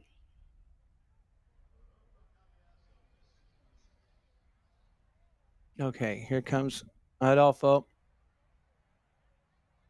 Penalty 4. Oh, man, look at that one. Is that a slice? Oh, yeah. That's a slice. See, I'm getting better on that. Okay. Penalty 4 for Tamera. But his swing was kind of an inside-out It swing, was, and it yeah. directed the ball that way. Okay.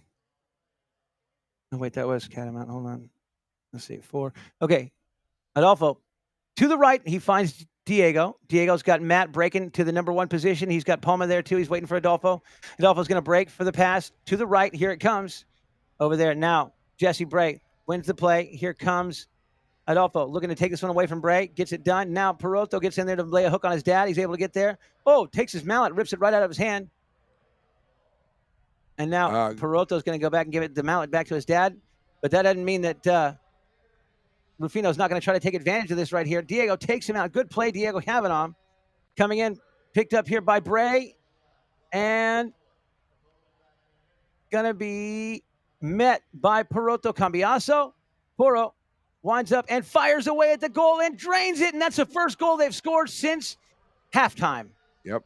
Well done, Peroto Cambiaso, back in the game. Peroto getting another goal today on Gaetano there. Yep. And but good sportsmanship by Peroto, stopping and picking up the mallet for his dad. After it got ripped out of his hand, yeah. So. Okay. Back to the center we go. Keep an eye here on Rufino jumping in that number 1 slot. He's going to be able to win this throw and takes off with it. Rufy winds up, fires forward again, looking to make a run at Tamera. Right now, they send it down for Peroto. Adolfo's going to get there.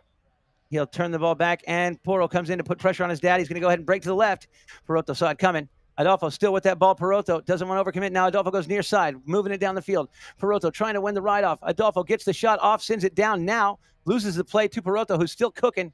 He's going to get there. Poro takes it, and now out of the air. Ball comes off his Smart play leg. by Adolfo. Picked up by Adolfo Cambiaso. Going to go ahead and try to find Palma here again. Good Gray pickup by jumps on it. Jesse. Nicely done. Back shot from Capola.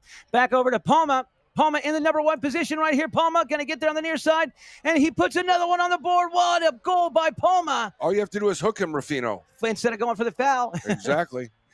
Look at that. Unreal. I tell you what, for his handicap, right now, Palma's the best player on the field. 4th goal today for Alejandro Poma, and he's done it all sorts of ways. And this one, near side cut shot, very tough shot. Hey, why would you not reach out for the hook there? And all you have to do is hook him instead of appealing for the foul there, Rufino. Rufino. Here we go. Back on Sarah. Peroto's back on lock Sarah. He's ready to go right now. 3-goal ball game once again. I think Diego wants a tack timeout, I believe. He's asking if he can get off his horse. Clock stopped, yeah. I think the curb chain, I think there's a Pelham horse, and I think the curb chain came loose. And it must be trying to fix it here. You can tell the curb chain came off because the horse is just like... he's trying to Midasize right now. Exactly right.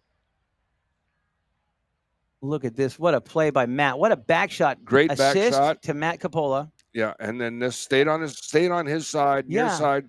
He's cut clean shot all the way through. I don't understand. Great job there. Okay.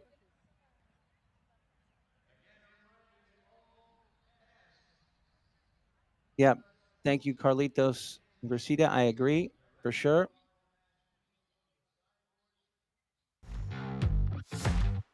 This is our star player for us today. I'm telling you what. Alejandro Poma, 4 goals in the field today, and he's just been stellar when they needed him. Yeah, when they need him to come through, he's been there all day long. He's matched his goal total for the season so far in 1 game. Fantastic for Alejandro Poma. And it's great for him because, last season his team struggled mightily. And this has been a huge turnaround this year for him, and congratulations so far. I mean, it's got a long way to go, but still. Okay.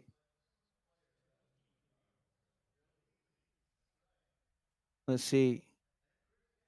Well, what are we waiting on here? It looks like, okay, still waiting for Diego to get remounted. Okay. Oh, yeah. Happy birthday to Elijah Ace today. Very, very happy about that. Elijah Ace, I think he just turned 10 today. So happy birthday, Elijah. That's Whistle's son. Here goes Adolfo after winning that throw and takes off running. And one thing, here comes the back shot from Rufy, just enough to keep it away from Adolfo. But then it's Matt Capola to fight off Jesse Bray. The horse kicks it to the back line. And it's going to still be on. Now they override the ball. And here comes Rufy. Lets it roll. Adolfo wants a whistle, but didn't find it there. He's not getting it. Dolfina Catamount needs to have a positive knock-in right here and get a goal-scoring chance with only a minute left here in the chucker. Okay. Knock in here for Catamount. They really need to make something happen, just like you said. And I know he wants to run on this mare because this mare can just absolutely mortally fly. Now, here comes Bray to pick up that ball. Now, look at Alejandro Poma. I mean, he's right there. Like I said, he's got MVP for me in my book all day today. Peroto Now you got here comes a shot. Now outside the 2 horse lengths, it'll be taken by Bray again. Bray with that ball. Now here comes the back shot from Matt. Open style there. Perotto will be the first one to turn and pick up the play. Polo with the ball. He's going to go ahead, turn it back here. Adolfo keeps an eye on him, looking to maybe do some poaching if he can. 30 seconds remain on the clock. If they can put one more on the board, they'd be sitting real pretty to start chucker number 6. Here we go. Going to be Perotto back from right to left, looking good. Takes his shot at the goal. It's off to the... Oh, man. Perotto's had 3 or 4 that he's missed. But I think it came off of Diego's horse and went wide there. Did it? I thought he just mishit it there. But that's going to be either way. Chucker. That'll do it. We'll be back for the final chucker of regulation time after this quick break here on the USPA Polo Network. All in line and ready for the start. There is a moment in every horse race when expectation spins into realization. Oh, way to go to a terrific start. That no one's going to catch your horse. Unbelievable. And they're into the stretch. And you probably also thought to yourself, wouldn't it be even better if I could truly call that racehorse my own? Well, why couldn't you? Every year, healthcare costs rise. The impacts of chronic conditions continue to increase. Productivity takes a hit. What if there was a better way? What if you could predict health risks before they happen? Lower the cost of healthcare. Prevent health issues before they become costly problems. Ask your benefits team about predictive AI. Because better health means better business. DeLorean AI.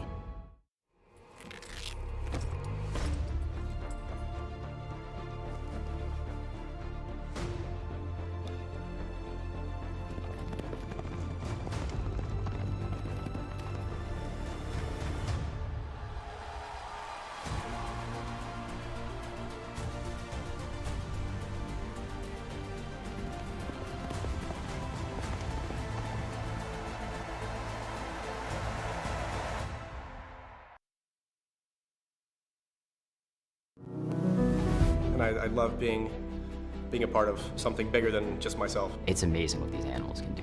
I wouldn't trade the community for the world. That passion brings a lot of people together.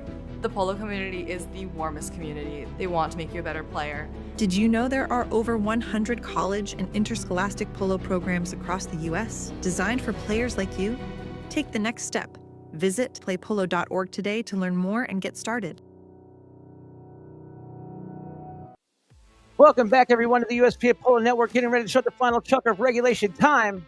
And I just got a message here from my friend David Paradise. He says he's watching the game as he's getting ready for the Queen's Cup with Adolfo, and he says he's playing with Perotto next year. Very cool. Thank you, David, for reaching out. Appreciate that. And check out the goal of the game here. This is pretty spectacular. This was an amazing goal. Got a point late in the chucker here. And Alejandro Palma, I mean, look at this shot. Just been outstanding today. Making them from all angles today. Literally all angles. You're right, Tommy. 4 goals on the day. And he's had an offside neck shot, an offside back shot, and a near side cut shot that he scored 3 of the goals on. Spectacular. All right, so I know for 6 chucker, Palma's coming out on Fantasia. Last Dance for Matt, Capola, Ahiata for Diego, and then Binter for Adolfo. Thank you so much to Robertito Zeta for giving me that info. Very cool. He's always so good about giving the info, the horse list and everything, and helping me with the horses. And very, very knowledgeable guy. Really love to hear from him. Super nice guy. Bend over backwards to help you. Here comes Adolfo to knock this ball into play, starting chucker number 6. Over to Diego on the right-hand side. It all comes down to this chucker right here. Now, Diego moves it forward. Perotto comes in. Now, Diego breaks down the right-hand side. He's looking good. He's going for it here. Diego turns it positive. Knock-in right here. Sends it down there. Matt Capola pulls away from Devin.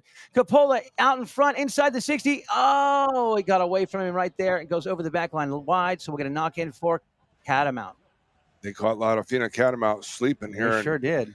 And you know what they're kind of doing, Dolfina Catamount, they need goals. But they have to make the plays. They can't be trying to poach and taking too many chances. Yeah, exactly. Here we go. That's Glacier that he's on Glacier there. Back here for Perotto. Now, Perotto Perotto with that ball, going to go ahead and drop the hammer. He's going to go ahead and take the game and keep it in his hands right here, but couldn't get the ball under control. Now Adolfo back on the ball. He's going to turn him back around. Adolfo, Jesse Bray comes in to try to catch him from behind, as it's going to be Rufy to keep him in the pocket. Now he hits that one forward. Rufy takes one tap forward, then hits a tail shot back around. Coming in, Capola's going to get there. He'll take it with him. Matt goes forward here. He's going to let the ball come off the boards. Couldn't get back to it. Adolfo checks. Perotto got a piece of it. Adolfo's on it, forcing the man out of his way. Whoop. Going to get a right-of-way infraction on Perotto there. Tough break there for Perotto. He was trying to clear, but Horse kicked that ball and messed up Adolfo's shot. And you'll see right here, Adolfo changes the line right there, and he comes over top of the line, and Horse kicks the ball back. Penalty 2, and they're going to challenge this. I'm guessing ball placement. But I think that they had Matt wide open down the field. Oh, maybe they are. Yeah, that's what they said. I think they're challenging placement, because I wouldn't think they'd challenge the call there. So it's a penalty 2 as of right now. But now, Toby, we've seen throughout this season some crazy comebacks in the last chukker. Oh, yeah, we sure have. And, you know, we saw a 5-goal deficit by Park Place against La Dolfina Catamount. We've seen La Dolfina Catamount come down from 2 goals with a minute left in the game. That was a game against BTA. BTA had that game won, and they made some spectacular. That was just to get them into the quarterfinals or to a shootout to get to the quarterfinals. Exactly. Yeah, exactly. But so, I mean, and if this call stands, it will be an open goal penalty and could put La Dolfina Tamera up by 4. And if that's the case, it's going to be real tough. And just to also, now that we have the challenge, there's been 66 total challenges in the gauntlet. Only 8 challenges have been overturned. That's only 12% of the time. Yeah, exactly. So, and 58 have stayed the same. So I kind of foresee this. Yeah, I'm with you. Not really changing. Okay. Well, this is an interesting fact coming up here from Carlitos Gracita. He just sent me a message. He says Adolfo is tied right now with 9 U.S. Open wins, tied with his dad, with Carlos Gracita. But he says if he wins today and makes it 10, that would be the second most wins in U.S. history, only second to Memo. Yeah, to Memo, to Carlitos' uncle, Memo Gracita, who has 16 U.S. Open titles to his credit. And once again, the challenge was declined, and it's going to be a penalty 2 for La Dolfina Tamera. There you go, penalty 2 coming up. And Diego Cavanaugh has been 28 for 28 throughout the gauntlet on penalty 2s. Okay. Diego 29 for 29. Look at that. All right. Back to the center we go. 4-goal ball game. But now, you know, one good thing about Adolfo, he's been here before, so he's not going to allow his guys. Gonna let him off. Yeah. They're not getting prettied up for the pitcher and taking that trophy. There's still a lot of time left. Exactly right. All right. Yeah, with 5, there's plenty of time. Ball's put back into play. Going to be won right here by Perotto Cambiaso. Matt got a piece of it, but Perotto keeps control. Adolfo comes in to challenge, gets it kicked forward, and now Adolfo with a tail shot does not want to let his son back into this game. Here comes Scott Devin with a back shot to the center. Perotto's there, takes the ball, avoids the hook again, and then drops it back here to Rufy. He'll take the ball with him. Now there goes Perotto Cambiaso. He's going to go ahead and fire from there towards that goal. Rufy tries to get to it, but Diego takes him wide. Here's Jesse Bray to pick it up. Bray. Oh, nasty bounce. Now Bray will take it with him, turn the ball away from the goal. He's going to be inside of Adolfo. Well done, Jesse Bray. Bray in the red zone. They really need this one right here. Bray keeps that ball in play, hits it back over to Rufy. What a play. Rufy shoots. Now picked up again. Perotto's on the ball. Perotto reaches back. Out of there by Adolfo. What a write-off. What a play. Jesse Bray, and Perotto's back on it. Poro with the ball as Diego comes in to challenge. Now, Poro jumps back out of there. He gets away from the first man, gets away from the second man now. His dad working back towards that goal. Perotto trying to get to him. Adolfo. Perotto still with the ball. Poro burning up valuable time. Need to get something going here. Needs to get the point on the board. Gets away from Adolfo. Takes it here. Back to the inside. Uh-oh. I don't know. I think originally their Adolfo They're calling live play block here. Live play blocking on Scott. Yeah. And they got kind of lucky there because that could have been 1 meet and 2 on Adolfo there with the way he these two guys are engaged here, and look how he meets them Yeah, right there. yeah. No, I Very think that's close. clean. But that's the live play block. The live there. play. I mean, Scott just unfortunately was got in the wrong place at the wrong time. Oh, that's a heartbreaker there for But what a save by Catamount. Diego Cavanaugh in the mouth of the goal right? there. Wow, great defensive work. All right, Yep. penalty fire from the spot going in favor of Tamera. Dolfo brings the ball into play. Dolfo to the right. He hits this ball over there for Diego, who doesn't have a man on him yet. Diego checks down now as it looks like it's going to be Bray to keep him in the pocket. He'll leave the ball now for Adolfo. He'll take off running, and Jesse's going to stay with the ball. Adolfo got a hold of that one, lays the crush on it, sends it down. Diego gets away from his man. Palma comes in. Now Palma, call him off, Diego, and now it's going to be Peroto. Open back shot right here to Bray. Well done, Peroto. Jesse Bray hits it one time trying to outhorse Adolfo. That won't happen, though. Adolfo gets there with a back shot. Smart back shot. Very nice. Now picked up here by Peroto. Oh, and now Rufy will let Peroto have the ball. 3:54 on the clock. They need to make something happen here. Good job, Matt Capola. What a play right here. Oh, Yep. man. Yeah, he fouled the second man there with the turning right-of-way violation. But one of the things that I've also noticed, and Matt's sitting there telling Adolfo to go challenge, and Alves is going to go, nah. I don't think so. But one of the things that's happened here, too, one of what Peroto has done fantastically here in the open is really use everybody. And now that they've gotten behind, it seems like once they got behind, he's trying to do too much on his own. Agreed. And yet, even to the point where he's coming back around, and Rufy's just like pulling out of the play. Yeah, they haven't not. So. But this could be an advantageous play here for Catamount. Well, I can tell you, looking at it, the line did change kind of across the field here when Matt went in there. Watch this. Let's see here. See the direction of the ball. See how it changed and kicked over to the right. Are you saying Rufy might have a near side there? Yeah. And I think that there's going to be a challenge on this. The umpires are going to look at it. Well, look at that. And right now, I mean, listen, the second half, all the breaks, everything's gone this way. Dolfina Catamount has scored one goal in the second half. Yeah, exactly. And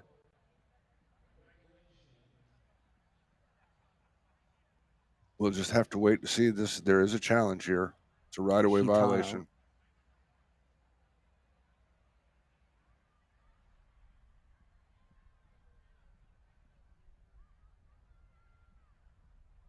Okay. See, the line came back to the right here. Yeah, it really did. You're right. I mean, that's a good point there, Tommy. But yeah, I mean, still, we'll see what they come up with. This is one of those times right now, Tommy Wayman, my dad would tell you, turn your horse's nose into the wind when you're waiting around for a play to happen. So the umpires go back over to the van, checking out the play right now.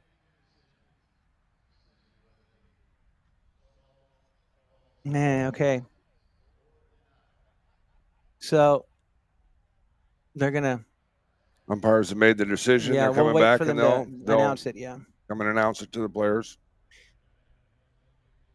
Okay, so the call is a right-of-way against Matt Capola and Dolfina Tamera. I see what you're saying there, Tommy, about the line changing. I can understand why Matt was so adamant in the fact that he wanted to challenge the play. Yeah. But at the same time, the challenge was declined. And so I believe this is probably going to go up to a penalty 4. Yeah. Where the umpires are moving here. Yeah, it doesn't look like they're going. Nope, no, penalty they're going 5. to center. Okay. Well, yeah, I guess that makes sense. But I mean, we need, this basically is a do or die play. On or behind the line there, Peroto. But this is a do or die play for They have Catamount to score right here if they want to have a chance. and then get possession of the next one. I mean, they have to go and go. Yeah, and go they now. don't have any time to waste. They can't run in circles. They've got to put a point on the board. Here we go. Peroto Cambiaso with the ball. 5 from center. Holds, winds up, shoots at the goal. Right down the middle. Coming in. Bray's on it. Now Bray right there in the red zone. Jesse Bray going to get it done. Jesse Bray sends it on through. And now we have got a ball game here. And they were very lucky that there was not a penalty 1 blown on Diego there because he did cover that line pretty tight. Nice goal by Jesse. Back to the center now. Jesse making this one play. This one happen. Really well done, Bray. And I think Jesse's played superb today. Fantastic. Fantastic game. Here we go. Ball put back into play. Coming back around. Look at this horse get around for Polo Cambiaso right there. He takes it forward. Keeps that one away from Palma. Now he turns it back to the right. He gets out of there. He's going to go ahead and run around. Matt's looking for the live play block, and he got it too. That's just an unforced error here for. They're going to get live play block. And Rufy's like, what did I do? Well, it wasn't you, Rufy. It was actually Peroto that turned this into a live play block. Remember, the player with the ball dictates whether it's a foul or not. I mean, he did. If he had when he turned back right here. Yeah. I guess Matt. Now they're within 2 horse lengths right there. Rufy needs to get out of there. Yep. Or just, I don't even know what else he could do. He just has to get out of there. So. All right. 5 from the spot for Tamera. Off to the left. Adolfo hits this ball down there. He's going to find Diego Cavanaugh with that ball. Diego back to the inside. He winds up. He shoots towards the goal. Coming in. Palma's on it again. Palma looking for another one. Doesn't connect this time. And it's going to be Polo Cambiaso to come up with the ball. 2:38 left to go on the clock. They've got to score right now. Poro takes this ball forward. Poro holds that ball, looking for a place to go. He's going to hit it off to the right here. He's going to follow up his own shot, and Jesse Bray will allow him to go. He's going to turn it all the way back around to the outside. He comes out of the turn, fastening him into it. Bray lays a pick for him, and now Peroto takes off running right here. Look at this kid go.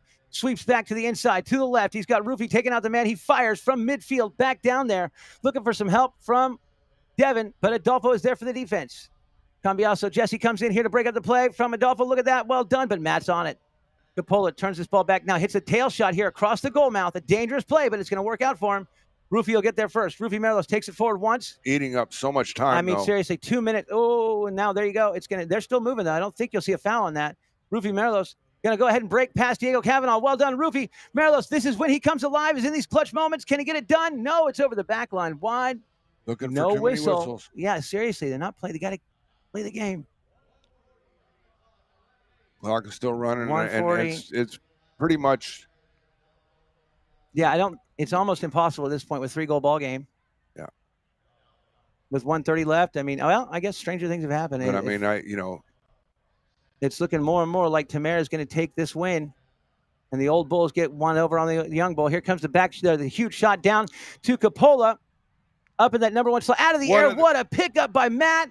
Can he put the icing on the cake right here? Capola going to the goal. Matt Capola just guaranteed the win for Dolfina Tamera. Unbelievable play. What a goal. Matt is the hero right now in this moment, and his dad and mom have to be so proud of him. What a goal, Matt Capola. And that was on Adele, I believe, there. Made that run there, and what a great run. Yeah. Absolutely. Wow, that is so cool. What a great pickup out of the air. I mean, on the bounce, that was unbelievable. And it looks like Adolfo is going to win his 10th U.S. Open Polo Championship title. Here comes Palma. Palma has played lights out. First handicap, like I said, best player on the field. Whoop. Now Peroto will get back to it. Poro with 29 seconds left to go. Here you go. Final score looks like it's going to be 12-8 unless, well, nevertheless, we play out the last 30 seconds no matter what. Now, Diego coming in. Diego takes it back around. He's going to leave it for Capola. No, he's not. He's going to keep it to himself right there and run into Capola. He's like, no way, kid. My turn to shine. Sends it back on down. Diego Cavanaugh just about out of time. Peroto takes it forward. Back shot from Peroto Cambiaso. And that is it. Final score 12-8. Oh, what a win for La Dolfina Tamera. And Adolfo, 50 years old, wins his 10th U.S. Open title. And I love to see the love between father and son. No, congratulations to La Dolfina Tamera. Very, very good game for finals of the U.S. Open. And they kept their perfect record in the U.S. Open. Finished at 6-0 during this tournament. Fantastic. Yes, absolutely amazing. And I'm really happy for Matt Capola. I am too. What a goal to cement it there. I mean, that was spectacular. Like, he'll dream about that forever, you know? Okay.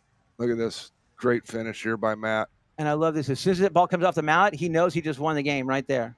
Yeah. Or didn't win it, but cemented the win, shall we say. All right. Spectacular. And I'm so happy for Ollie Palma, too. I mean, 2 out of 3 in the gauntlet. Not bad. Not only that, 4 goals today here in the finals. Fantastic playing by Alejandro Palma today. One of the nicest guys you'll ever meet, but he played absolutely lights out. This is a memory that he's going to keep for the rest of his life for sure. And now, well done umpires, too. I got to say that. I thought they did a heck of a job today. Very well officiated game. And now, they get to go and get their hands on that trophy. Oh, that's so cool. I'm And so then- excited for these guys. And Look then at that. get to take a swim later on in a bit at the Yeah. pool here at the Mallet. Exactly right. And they're, yeah, It's become the tradition now. Everybody takes the swim. which is cool. Yeah, and their whites and Yeah. jerseys and everything. It is very, very cool. I mean, right. I feel Alejandro's in tears. I think it's great. Yeah, rightfully so. Yeah, I mean, I think it's awesome, man. the guy loves the game, and I'm so excited for these guys. Really well done. I mean, There's nothing like this moment right now. right now, exactly. Yeah. Right, riding back to your people. Exactly. I mean, it was one of the greatest feelings. You get a for little me. choked up over there, Yeah, Tommy. I don't know. blame you, man. I think it's awesome. I always, like I said, It's the best. And look at Matt. Like, that is so. And brand new father, Matt Coppola, is a brand new daddy. Yeah. His beautiful wife, Sol. And congratulations to them. That's great. I feel terrible for Dolfina Catamount. I mean, but they only scored 2 goals in the second half of the game. Yeah. You know? And I mean, hats off go to them. I mean, they came from, yeah, at the very depths. They were, yeah, of they should being not have down been and here. out, and made it all the way to the finals. Here's your our final stats. Look at this. And 50% for Catamount, 12 throw-ins tonight. See, I feel like it's the other way around. But what doesn't show up in these stats was a couple of the unforced errors Yeah. that happened later on in the game. Agreed. And what also doesn't show up is the timing of some of those goals that Alejandro Poma made, and some of the defensive plays that they made. Agreed. Was Completely. just very, very good job by Dolfina Tamera. How very exciting that is. Adolfo coming out, 50 years old, winning another U.S. Open. That is so cool. Yeah. So excited for him. Just the absolute GOAT for sure. Here's the recap of the game, as we can see here. The goals we scored, the game. I mean, And it started quick. I mean, And 30 seconds into the game, Rufy Merlo. what a run right here on and- Sabrina. You know, he's shown very early, and then, well, for some reason that he got lost in the rotation as the game went on. Yeah, and well, like you said, I felt like you made a great point, Tommy, that, when they were down and started to become crunch time, Perotta tried to take it all into his own hands, and then Rupee seemed a little lost at that point, Exactly. And That's experience. That's Yeah, all. That's all exactly, it is. right? I mean, I don't care if he's the best player in the world or second best player in the world right now. There's a lot to be said for being in these situations. And Adolfo showed why he is the best. Because when it was crunch time and when they needed goals and when they needed certain plays, he said everything. And not only that, but once they got those goals, Adolfo was so good about breaking Catamount back and not letting them get any momentum and get back in it. I mean, just kept his boot on their neck in the second half completely and would not let them breathe. Look at this. Coming back down. But continued to use his team and Yes. spread the ball around. And there you go. Shows and you. trusting the fact that Alejandro Poma. I mean, well, yeah, he knew With 4 Palmer goals. was on today, and he kept hitting the ball to him. Yeah. And listen, Adolfo was on today. Oh. He was shooting a goal from distance and making some goals that were amazing. The next shot on the boards, that shot he just made. I think when Adolfo, what got their motor jump started here was when he met that ball on Rufy and stole it away and went down and scored that goal. That's when they started to click, and they never looked up after that point. I mean, and if you think about it, they just won 12-8. And I know that Coppola had 2 goals. Yeah. I know that Alejandro Poma had 4. Diego Cavanaugh had, I think, 3 or 4. 2. He had 2. 4 for Palma, 3 for Adolfo, 2 for Diego, 2 for Matt. I missed 1 goal somewhere here. But I mean, Adolfo wasn't even the leading scorer. No, He exactly. spread everything around and No, Palma, the lowest rated was player the on the leader, team, was the leading scorer on was the the team lead. today. Yeah, that's how cool is that? And that shows you what happens when you involve the sponsor in the team. Exactly. And have them pull the team like that. I mean, and that's what Palma's so good at doing, is being up there, putting points on the board. Let him do it, Yep. And this is just a spectacular goal to end the game and win it right there. That's just the icing on the cake It right really there was. for Matt Coppola. That was the one that completely just shattered any And hope. I know one thing. I know that Tony and Jesse are going to be dancing around happy as You know it. anything. I'm so excited for Tony Coppola. 45 years, 45 U.S. Open finals. He's commentated, voice of American polo. Really, really excited for him, and what a great way to end the season here for his son winning the most valuable player. Excuse me, the finals of the U.S. Open So cool. right now. It's a great day in polo every year. Yeah, it really is. Yeah, all right. So let's go ahead and check out the best goals of the U.S. Open so far, and we'll come back with you in a minute here.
bet you've never seen something like this before. Polo is not like the drama you see on TV. It's about the dedication to the horse day in and day out. These horses have the same, if not better, care than human athletes.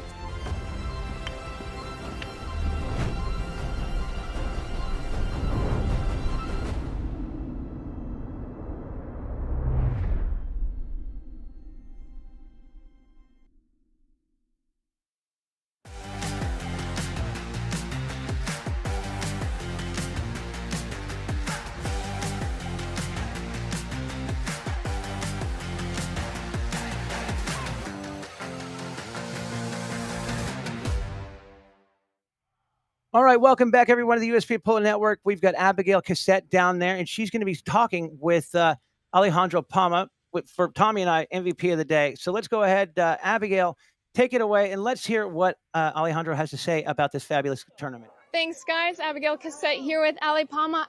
Absolutely unreal game from you and your whole team. I mean, unreal. You were a machine out there. Thank you. Thank you so much. My team inspires me. The final inspired me. It's a historic final. Yeah. Poroto, Adolfo, Field 1, U.S. Open. Yeah. I mean, a dream. It's a dream come true. A dream come true, and that's inspiring. That really lifts you, and that keeps you focused and make sure that you give your best. That's why we're here. Yeah. One game. Something that you and Diego Cavanaugh have been fighting for a few years now, and now it's come true. Like, what is this moment for you, him, and the whole organization? You know, we start humble beginnings in terms of how we started, but always driven, always motivated, and I think it's a beautiful story. You know, we met each other playing together in Argentina. The first time we met at the tent, the day we were supposed to play our first tournament, and now we're here. And he's been a fantastic partner. He's a tremendous player, a human being. His family, who I really appreciate, the whole Cavanaugh group is fantastic, and you know that chemistry and the way that you relate to your team and your players is super important, and I think that's part of the secret to success. Yep. And going into half, 6-6 tied, were you guys nervous, maybe a little jittery? Like, what was going on in the tent during halftime that you came out and you blew the doors off? Yeah, nervous. I mean, you got to wake up and make it happen. Yeah. I mean, it's 6-6 against an amazing team, super solid, super strong, super well balanced, and there's nothing. You know, you can't get unfocused. You can't give up 1 inch. No. And that's what Adolfo was telling us. You know, come on, guys, let's wake up. Let's get it going. Yeah. And we came out focused and motivated, and knowing that, you know, it's do or die. Yeah. And you played wheels off today. You had 4 amazing goals that really changed the game for you guys. One back shot that was like unbelievable. In our eyes, like today, everyone around MVP for sure. How did you feel as well? I felt like I had to be focused and do my best with the chances that I got. And if you get one chance to hit that shot, make it. Exactly. You know, and that's what was in my mind, sort of keeping it simple, make the shot, and it's a game. You know, we're out there playing like we do, and we practice against this team all the time, mixed together, team practices. So we're just playing one more game with these guys. Yeah. But obviously, a fantastic end of the season for you guys. First the CV Whitney, now the U.S. Open. Unreal roster for you guys. Dream come true. Super thankful. Thank God. You know, playing on Easter. Yeah. You know, there's a lot of blessings and a lot of thanks to God. Yeah. You know, to give us this opportunity. This is a very special day. Awesome. Well, we're all so happy for you guys, and we hope that you continue celebrating. Back to you guys in the studio. Thank you. Thanks, Abigail. Very nice interview there. I'd love to hear from from Alejandro Palma, and very, very cool. Tommy, what do you say? Any final thoughts here? Well, big congratulations to Alejandro Palma and the La Dolfina Tamera organization. Alejandro, welcome to the U.S. Open Winners Club. It's a amazing feeling, and Toby, I tell you what, I can't be more thankful to have been involved with you this year, working on these telecasts. It's brought a new thing to my life, and something I had never done before, and I've really enjoyed working with you and the production guys. They've been awesome, and had to deal with some bumps in the roads with me at the beginning of the season, but it's all been really good, and really enjoyed doing this. I think you've been getting better and better and better from the first game, and I love sitting next to you. I love the fact that we don't always agree on every call, every play, but that's great. You get to hear two different opinions, but I've had so much fun working with you, Tommy, and I really hope that you'll come back again for us next year. No, I'd love to be back. As long as everybody wants me back, I'll be back. And like I said, and it's been a great season. Hats off goes to Adolfo, 50 years old, winning 2 of the 3 gauntlet tournaments this year. Guy's a machine. Yeah, I mean, fantastic. But the caliber and the level of the 22 goal this year was spectacular. The best it's been in a number of years. I totally agree with you on that. Yeah. And so. Well, I just can't believe it's the end of the season already. I mean, it feels like it's just like it just started yesterday and now it's over. But man, what a heck of a season! Congratulations! This was an amazing final game. Great way to end the gauntlet season, and I guess that's it here, Tommy. Just happy Easter to everybody. Happy Easter. And I guess what they're going to do is we have a microphone down for all the trophy presentation. So Toby and I are going to sign off, but you guys can stay on and listen to the trophy presentation. And thanks everybody out there with their comments for the season. Yeah, we appreciate it. It's amazing to hear from everybody all over the world. We're going to have to get to the 3 moles one day for a pint. Yes, we do. And anyhow, it's been great. Been great really working has. with you, Toby. Me too. I love it, Tommy, and I'd love to keep this relationship going. And let's do that. All right. So for Tommy Biddle, I'm Toby Wayman. Thanks so much for tuning into the USPA Polo Network. We'll see you this summer for our next live streams that'll be coming to you from Santa Barbara Polo and Racket Club for the Silver Cup and the Pacific Coast Open. And until then, thanks again.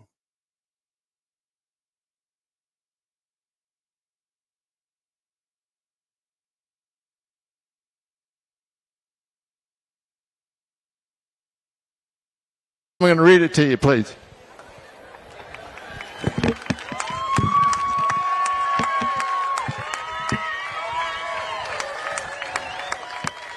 Okay, it says to Tony Coppola, the voice of polo.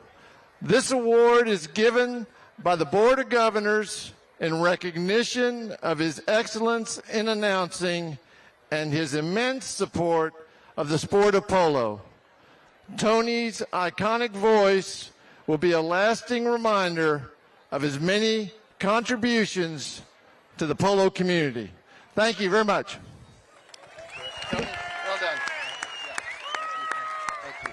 And if you want to say something, be my guest. There's not much to say, but thank you. And thanks for all of you who come out here week after week and listen to Gus and I. And again, just thank you, folks. The voice of polo, Mr. Tony Coppola. Pretty cool. Plaque going up there in your honor, big guy. All right, so we're waiting on the players. I can't tell you that I'm elated and very, very happy on the result, because that would be an understatement. But I'm very proud of my son playing today. It's his 2nd U.S. Open win. Adolfo getting his 10th U.S. Open win. Ali Poma the first time. Diego Cavanaugh, I believe, is number 4. So it's really a great honor to carry on this procedure this afternoon and recognize these players. So again, like I say, I don't think you expected me to say anything less about the win and who won today. There was no question, where the allegiance lied, though, and what a day for Matt. I tell you, it might have been a 4-goal difference in score, but it was one heck of a polo game. I think you'll have to agree. It was the best game of the season, and we saved the best for last. And, of course, the 3rd leg of the Gauntlet of Polo presented by True Bar. So some true victors and some great runners-up this afternoon. And we'll have those players here in just a moment. We've got awards for the best playing pony, the most valuable player, and some charity checks to the well, I guess we just did the charity. We've got 2 more. We've got more charity checks coming. Super. Yep. All right, so where are the teams? Are they getting here yet? All right, we're going to give Catamount just a few minutes to get here. Well, I think to your point, Tony, this was some of the one of the best matches of the season, some of the most open polo that we've seen all season long here. A great showing on all accounts here. As he also mentioned, we're going to start with Best Playing Pony Awards. We'll have the Cria Polo Argentina Best Playing Pony Award, and then the Best Playing Pony of the match. Well, we can bring up the Tamera team, I think, while the pony's coming out, right? Sure. All right, Ali Poma. Bring him on up.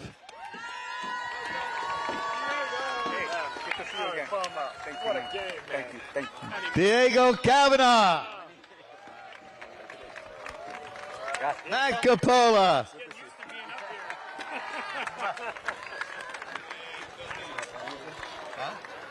Yes. Well done, big guy. Did you hear what I said? All right, and somewhere is the maestro, Adolfo Cambiaso, 10th U.S. Open. Congratulations. All right, we're waiting on the Catamount team, but we might just do the pony next if you're ready, Gus. Let's see if these ponies are over here and ready for us. Good to go on the ponies. All right, so we'll start with our Best Playing Pony Awards. Our first one up, the Cria Polo Argentina Best Playing Pony Award presented by Dr. Scott Swerdlin. How about it for Dolfina Jet Set, played by Adolfo Cambiaso.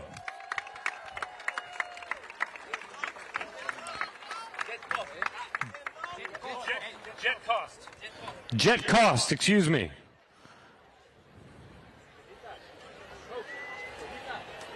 Man, congrats to the whole La Dolfina crew down there. Dolfina, Jet Cost.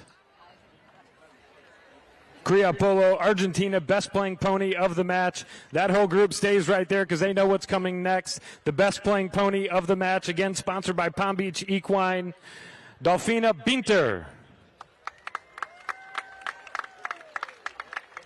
Both of these horses already won String of the Year for Adolfo Cambiaso and were presented with the awards earlier this year. They come back to win U.S. Open Polo Championship final Best Playing Pony. Congratulations to the La Dolfina squad, all these hardworking folks down here that take care of these ponies day in and day out and dedicate their lives to the care of the four-legged athletes here. Congratulations to that whole squad down there.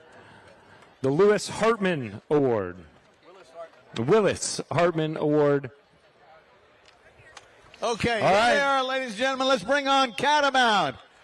Put up a great fight. 12 teams started the tournament. We can only have one winner, one runner-up, but no loser.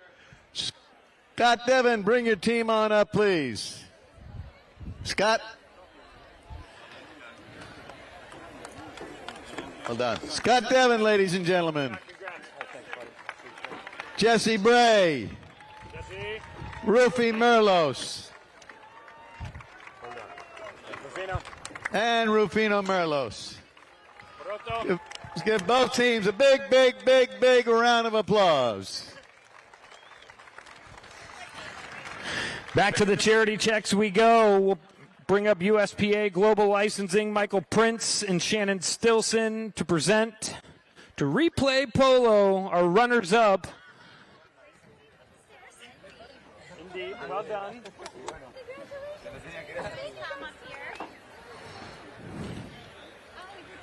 Players, come on, guys. Replay Polo selected by the La Dolfina Catamount team as their charity.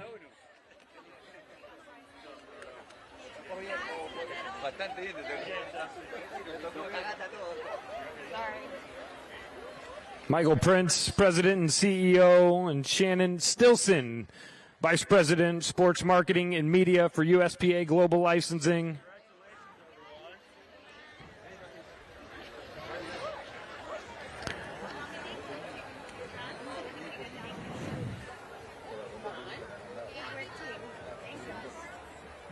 Charles Smith will now come up to present runners-up individual trophies.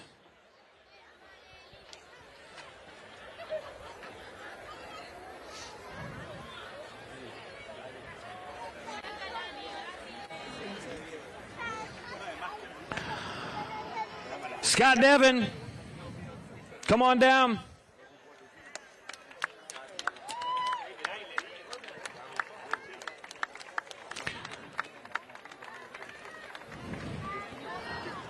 Rufino Merlos.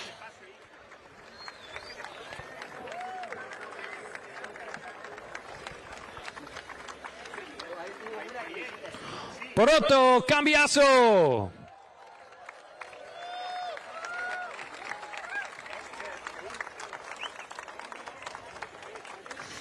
And Jesse Bray.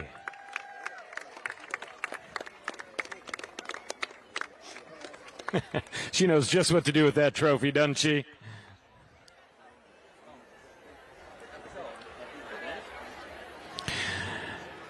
We'll bring Michael and Shannon back up here to present our winner's charity check. The Polo Museum and Hall of Fame, the recipient of this charity check here, Michael Prince and Shannon Stilson.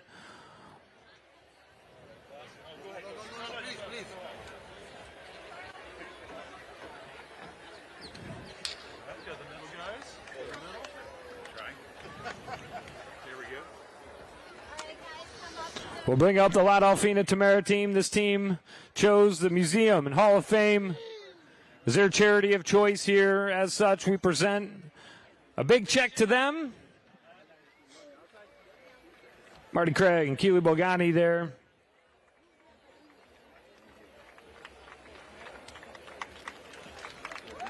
Congratulations, Polo Museum and Hall of Fame, on the check from Global Licensing. Stuart Armstrong and Charles Smith will come back up to present our winner's prize money check here. We're shuttling you guys up and down the stairs here today.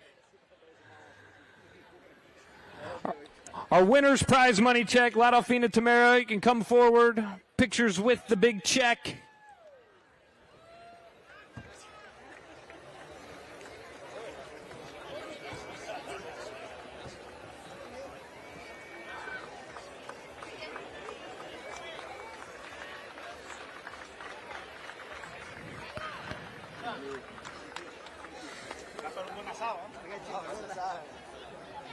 Okay.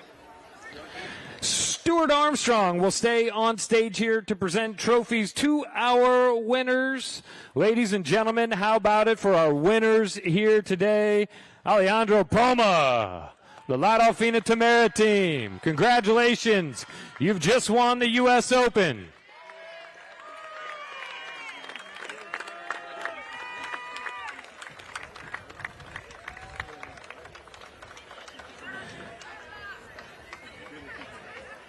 Matthew Capola, come on down. You have just won the U.S. Open.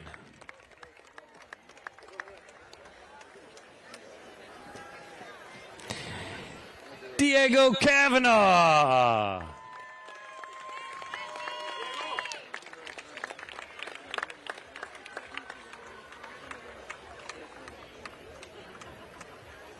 Ladies and gentlemen, Adolfo Cambiaso.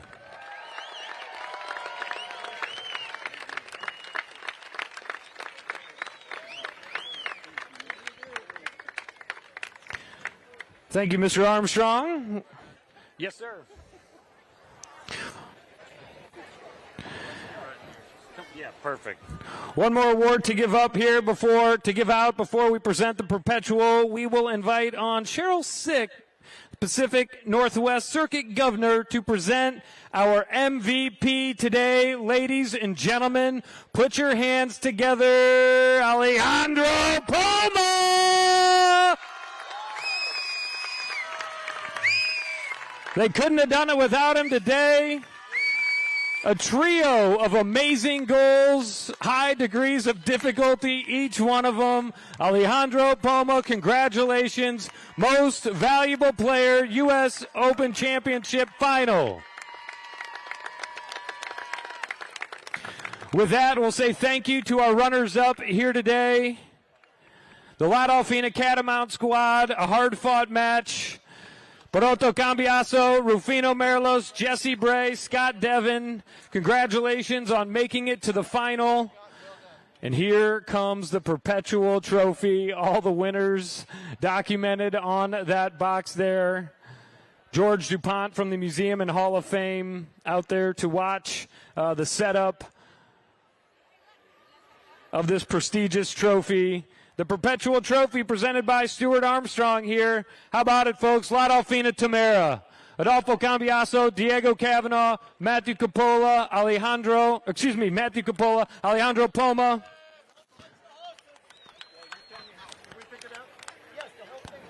The instructions are to pick the whole thing up and to not touch the horses.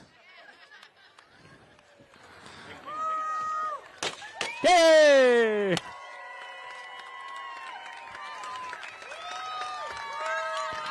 Your winners here today, La Dolfina Tamera, ladies and gentlemen.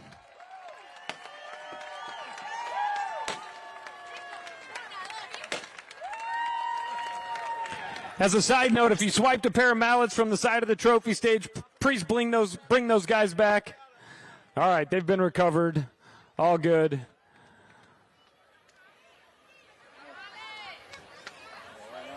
What a big day for this organization, for these two teams, La Dolfina Tamera. Thank you all for coming out and joining us here. The game is over. The party is just getting started. And don't forget to come back next week. One more week of polo here at NPC. The teams' families are coming up. Thanks for coming out. National Polo Center. Congratulations, La Dolfina Tamera.